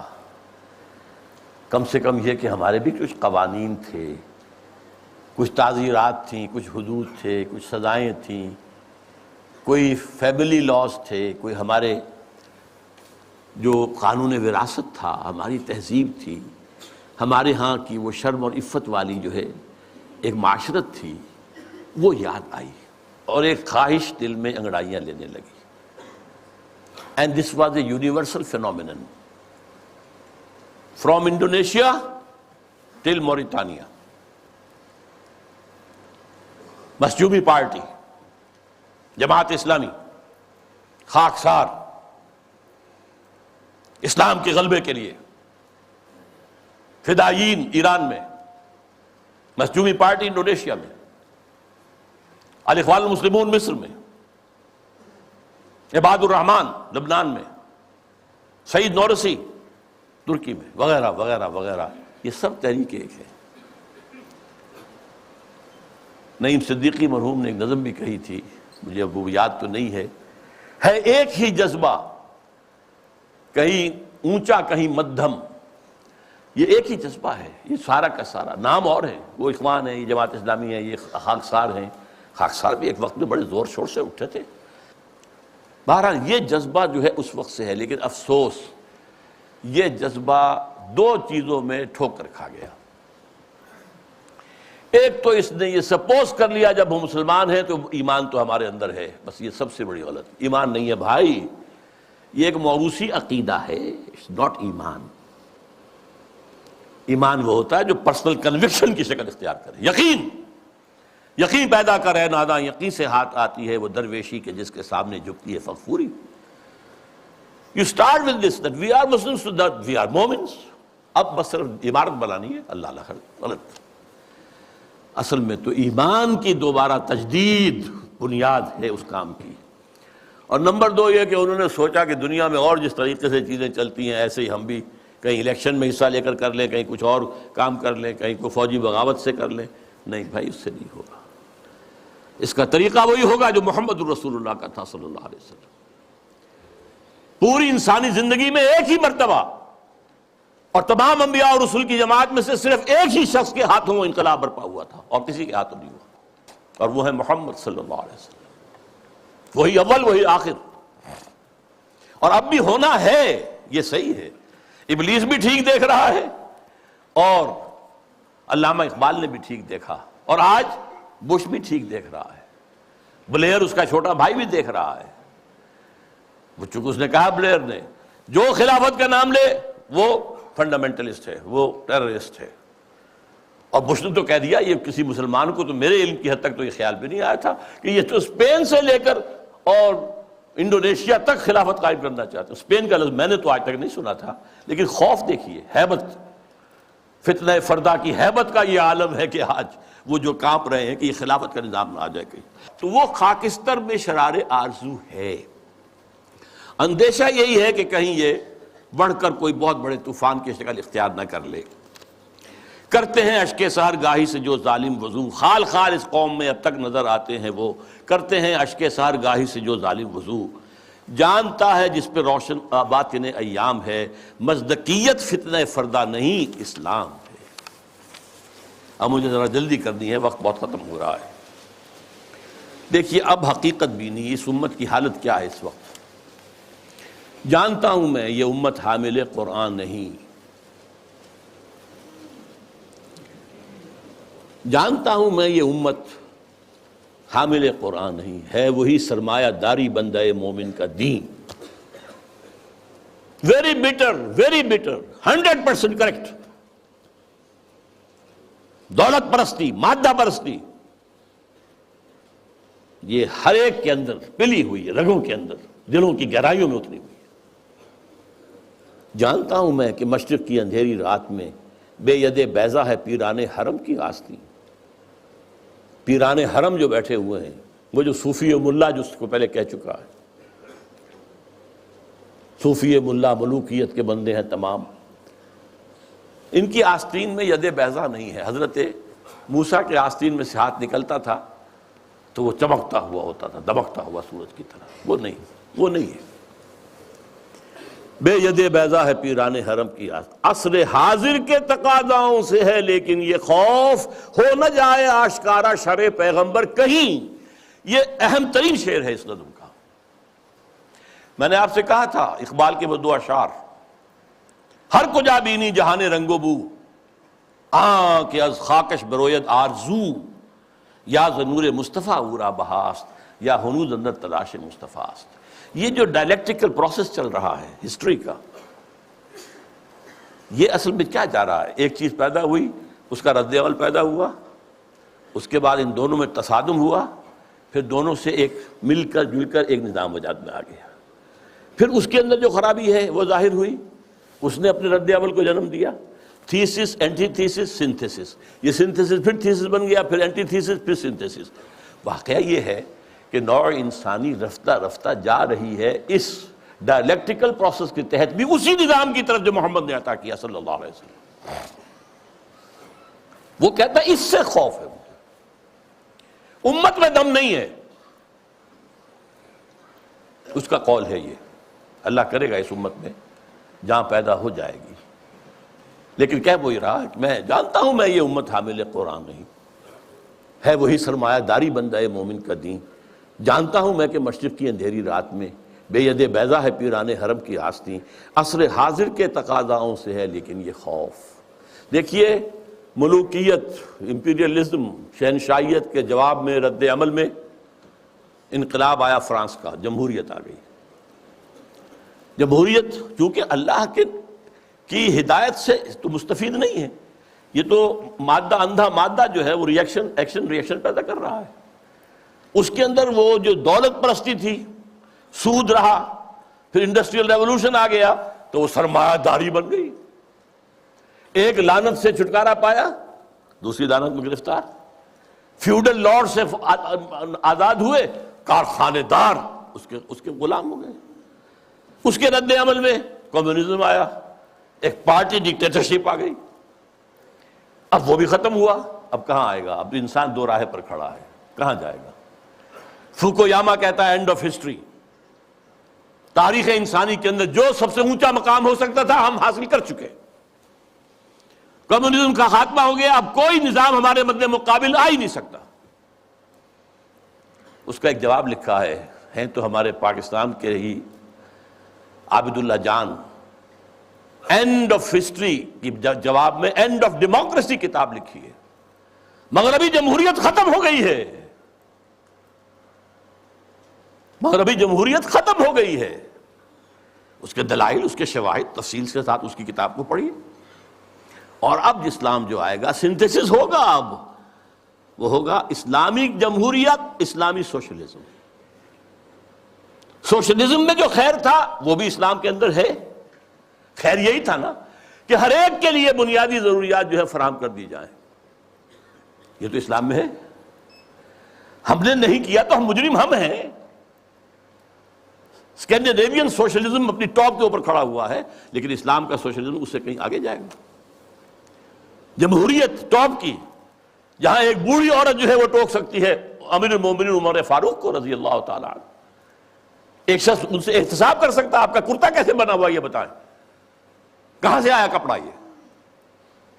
اس کا خواب وہ تو اسلام میں ہے. لیکن یہاں جیسا کہ میں نے کہا اسلامی جمہوریت ہوگی، اللہ کی حاکمیت کے تحت عوامی خلافت، اسلامی سوشلزم ہوگا، ہر ایک کی بنیادی ضروریات کی کفالت زکوٰۃ کے نظام کے ذریعے سے. یہ نظام ہے تو اصل حاضر کے تقاضاؤں سے ہے، لیکن یہ خوف ہو نہ جائے آشکارا شرع پیغمبر کہیں. الحذر آئین پیغمبر سے 100 بار الحذر، حافظ ناموس زن مرد آزما مرد آفری. الحذر، پناہ پناہ آئین پیغمبر صلی اللہ علیہ وسلم. یہاں اقبال نے جو کمال دکھایا ہے، دس از دی جسٹ، لب لباب. وہ آئین پیغمبر کیا ہے؟ نمبر 1 حافظ ناموس زن مرد آزما مرد آفری. اس کا جو معاشرتی نظام ہے وہ کیا ہے؟ عورت کی عصمت و عفت کی حفاظت نمبر 1. اس کے لیے 4 پردے دیے اسلام نے، 1 نہیں 4. پورے معاشرے میں ایک پردہ ہو. سیگریگیشن آف دی سیکسز، مردوں کا دائرہ کار علیحدہ ہے، عورتوں کا علیحدہ ہے. مردوں کے اسکول علیحدہ ہے، عورتوں کے علیحدہ ہے. مردوں کی کالج علیحدہ ہے، عورتوں کے علیحدہ ہے. مردوں کے اسپتال علیحدہ ہے، عورتوں کے علیحدہ ہے. سیگریگیشن. نمبر 2 گھر کی 4 دیواری کے اندر، یہ نمبر 2 پردہ ہے. باہر نکلیں تو برقع لیں یا چادر لیں، چہرہ ڈھانپے، یہ تیسرا پردہ ہے. اور گھر کی 4 دیواری کے اندر بدن کو پورے طور پر ڈھانک کر رکھنا سوائے چہرے کے اور ہاتھ کے اور پاؤں کے. اس کے سوا عورت کے جسم کا کوئی حصہ ماں کا بھی بیٹے کی نگاہ میں نہ آئے، بہن کا بھائی کی نگاہ میں نہ آئے، بیٹی کا باپ کی نگاہ میں نہ آئے. ورنہ کیا نہیں ہو رہا آج؟ انسیسٹ نہیں ہو رہا آج؟ کتنا ہو رہا ہے یورپ میں، اور آپ کے ہاں کتنا کچھ ہو رہا ہے. حافظ ناموس زن مرد آزما، مرد کے لیے چیلنج ہے. تمہارا کام ہے، معاش کی پوری ذمہ داری تمہارے سر ہے، عورت کے سر نہیں ہے. اس کی کفالت تمہارے ذمہ ہے. یو ہیو ٹو سپورٹ ہر. اور اولاد کی ساری کفالت تمہارے ذمہ ہے. شادی کرو گے مہر تم دو گے، عورت لے گی. شادی کا خرچہ تم کرو گے، دعوت تم دو گے ولیمے کی. عورت کے والوں کی، لڑکی والوں کی طرف کوئی نہیں. This is the challenge to the males. حافظ ناموس زن مرد آزما، چیلنجنگ. اور دفاع جو ہے ملک کا وہ اصل میں تمہاری ذمہ داری ہے. یہ ٹھیک ہے کسی آخری وقت میں آ کر اگر ہوم ٹو ہوم فائٹنگ ہو رہی ہو، اسٹریٹ فائٹنگ ہو رہی ہو، عورتیں بھی آئیں میدان میں، ٹھیک ہے، لیکن نہیں، بنیادی طور پر نہیں. اسی سے مردانگی پیدا ہوتی ہے. نمبر 2 موت کا پیغام ہر نوع غلامی کے لیے. نہ کوئی فخفور و خاکہ، نہ گدائے رہ نشیں. کوئی غلامی نہیں، کوئی حاکم نہیں، کوئی محکوم نہیں. اللہ حاکم، تم سب محکوم. کونوا عباد اللہ اخوانا. سیاسی سطح پر تم سب برابر ہو، بالکل نو ڈسکریمنیشن. کرتا ہے دولت کو ہر آلودگی سے پاک و صاف. دولت کے اندر جو گندگیاں آ جاتی ہیں ان سے پاک و صاف کرتا ہے آئین پیغمبر. زکوٰۃ بھی نکالو اس میں سے، صدقات بھی نکالو اس میں سے، آپ پاک کرو اس کو. اور منعموں کو مال و دولت کا بناتا ہے امی. یہاں تو منعموں کر کیجئے. جن کو اللہ نے دولت دی ہے کہتا ہے یہ تمہارا مال نہیں ہے، اللہ کا مال ہے. این امانت چند روزہ نزدماست، در حقیقت مالک ہر شے خداست. یہ تو امانت ہے. جو مالک ہے اس کی مرضی کے مطابق میں تصرف کرو گے. اور اس سے بڑھ کر کیا فکر و عمل کا، اس سے بڑھ کر اور کیا فکر و عمل کا انقلاب. بادشاہوں کی نہیں، اللہ کی ہے یہ زمین. دیکھ خدایا یہ زمین تیری نہیں، تیری نہیں، تیرے آبا کی نہیں، تیری نہیں، میری نہیں، اللہ کی زمین ہے. اصول کیا ہے؟ کوئی بنجر زمین کہیں پڑی ہے، جو اس کو قابل کاشت بنا لے گا وہی مالک ہو جائے گا. اور اگر کاشت نہیں کرے گا 3 سال اگر گزر گئے تو ختم، ملکیت ختم. اور جس کی زمین ہے خود کاشت کرے، یہ میں پہلے بیان کر چکا ہوں. امام ابو حنیفہ، امام مالک دونوں کا موقف ہے. اب کیا کہہ رہا ہے دیکھیے، چشم عالم سے رہے پوشیدہ یہ آئین تو خوب. یہ آئین انسانوں کے نگاہوں کے سامنے آنا نہیں چاہیے، اسے روکو. ذرا سی جھلک دکھانے کی امید ہو گئی افغانستان میں اس ابلیس اور ابلیس کے چیلوں نے نپ دی ایول ان دی بڈ، ختم. جھلک ہو گئی تھی، تھوڑی سی جھلک تھی، پورے افغانستان میں امن و امان ہو گیا تھا. یہ غنیمت ہے کہ خود مومن ہے محروم یقین. ہمارے لیے یہ بات ہے قابل اطمینان کہ مومن ہی کو یقین نہیں ہے کہ میرے پاس یہ نظام ہے، یہ نظام واقعی اچھا ہے. یہاں تو کہتے ہیں سود کے بغیر کوئی نظام چل ہی نہیں سکتا، معیشت کا کوئی نظام ممکن ہی نہیں ہے. یہ ہمارے ہاں سب کہتے ہیں. وہ سارا نظام جو ان کا جو ہے وہ جادو وہ ہے جو سر چڑھ کر بول رہا ہے یہی بہتر الہیات میں الجھا رہے، یہ کتاب اللہ کی تعویلات میں الجھا رہے، اسی میں لگائے رکھو اسے. اس میں یہ مفہوم اور اس کے اندر یہ مفہوم اور اس میں سے نکالو اور بال کی کھال اتارو، اس میں لگائے رکھو. توڑ ڈالے جس کی تکبیریں طلسم میں ششہات، ہونا روشن اس خدا اندیش کی تاریک رات. یہ خدا کا تصور رکھنے والا جو ہے، اس کی رات جو تاریک ہے وہ کہیں روشن نہ ہو جائے، صبح نہ طلوع ہو جائے، کیونکہ پھر اس کی تکبیریں جو ہیں شش جہات، 6 جو ڈائمنشنز ہیں، ان سب کو جو ہے توڑ کے رکھ دے گی. اب وہ مسائل کیا ہیں ان میں الجھاؤ؟ یہ اقبال کے خاص زمانے کے مسائل تھے. ابن مریم مر گیا یا زندہ جاوید ہے؟ حضرت مسیح فوت ہو چکے، سولی چڑھ چکے، یا نہیں آ کر کشمیر میں دفن ہو گئے، یا کیا ہوا؟ ابن مریم مر گیا یا زندہ جاوید ہے؟ ہیں صفات ذات حق حق سے جدا یا عین ذات؟ یہ میں پہلے گنوا چکا ہوں آپ کو. آنے والے سے مسیح ناصری مقصود ہے یا مجدد جس میں ہوں فرزند مریم کے صفات؟ وہ جس کے آنے کی خبر دی گئی ہے وہ وہی عیسیٰ ابن مریم ہوں گے، مسیح ناصری، جیزس آف نازرت، یا یہ کوئی مجدد ہوگا جس کے اندر مریم، فرزند مریم کے صفات؟ یہ سارے مسائل اس زمانے میں قادیانیت نے بڑے زور اور شور کے ساتھ کھڑے کیے ہوئے تھے. آج آپ نہیں جان سکتے جس قدر یہ چیزیں جو ہیں مسلمانوں میں کم سے کم ہندوستان میں اور خاص طور پہ پنجاب کے اندر جس تیزی کے ساتھ یہ پروان چڑھی ہے، اور قادیانیت جو ہے جنگل کی آگ کی طرح پھیل رہی تھی اس وقت. اس لیے کہ غلام احمد قادیانی نے کچھ مناظرے سر کیے تھے، کچھ عیسائیوں کو شکستیں دی تھی، کچھ آریاؤں کو شکستیں دی تھی، وہ سب کے جو ہے آنکھوں کا تارا تھا. خود اقبال نے تعریف کی غلام احمد قادیانی کی، لیکن پھر اس کے بعد ان کو کافر قرار دیا. اور جب انہیں پوچھا گیا کہ یہ کیا معاملہ ہے، آپ نے پہلے تو تعریف کی تھی، تو کہا only stones do not change. یہ فتنے ان کے اٹھائے ہوئے الفاظ ہیں اس وقت میں. ہے کلام اللہ کے الفاظ حادث یا قدیم، امت مرحوم کی ہے کس عقیدے میں نجات؟ کیا مسلمان کے لیے کافی نہیں اس دور میں یہ الہیات کے ترشے ہوئے لات و منات؟ تم اسے بیگانہ رکھو عالم کردار سے، تاب سات زندگی میں اس کے سب مہرے ہوں مات. خیر اسی میں ہے قیامت تک رہے مومن غلام، چھوڑ کر اوروں کی خاطر یہ جہان بے ثبات. ہے وہی شعر و تصوف اس کے حق میں خوب تر، جو چھپا دے اس کی آنکھوں سے تماشائے حیات. ہر نفس ڈرتا ہوں اس امت کی بیداری سے میں، ہے حقیقت جس کی دی کی احتساب کائنات. مست رکھو ذکر و فکر صبح گاہی میں اسے، مختطر کر دو مزاج خانقاہی میں اسے. یہ اس کی آخری جو ہے ہدایات ہیں. میں اس کے ساتھ ہی ابلیس کا فرمان اپنے سیاسی فرزندوں کے نام وہ بھی لے کر آیا تھا، لیکن اب وقت نہیں ہے. اب جو دوسرا حصہ تھا میری گفتگو کا، وہ جماعت جو بنانا چاہتے تھے علامہ اقبال، وہ جو میں بیان کر چکا ہوں، ایسی جماعت جس میں پریکٹسنگ مسلمز ہوں، اسلام کو پہلے اپنے وجود پر نافذ کریں پھر میدان میں آئیں، اور بیعت کی بنیاد پر، امارت کی بنیاد پر نظام ہو. یہ الیکشن کے ہنگامے جو ہیں، جس کو اقبال نے کہا ہے کہ یہ کھیل جو ہے، یہ سارا جو انتخابات وغیرہ کا ہے، اس سب سے ہٹ کر ایک انقلابی جد و جہد جو ماخوذ اور مبنی ہوگی منہج انقلاب محمدی پر صلی اللہ علیہ وسلم، جس طریقے سے حضور نے کیا ہے، اس کے مطابق انقلابی جد و جہد کا برپا کرنا، یہ ہے اصل میں وہ ضرورت جس کے تحت بہرحال ہم اپنی سی کوشش کر رہے ہیں. آپ بھی سوچئے، غور کیجئے، فکر کیجئے. اللہ تعالیٰ مجھے اور آپ کو خیر کی توفیق دے. اقول قولی ھذا واستغفر اللہ لی ولکم ولسائر المسلمین والمسلمات.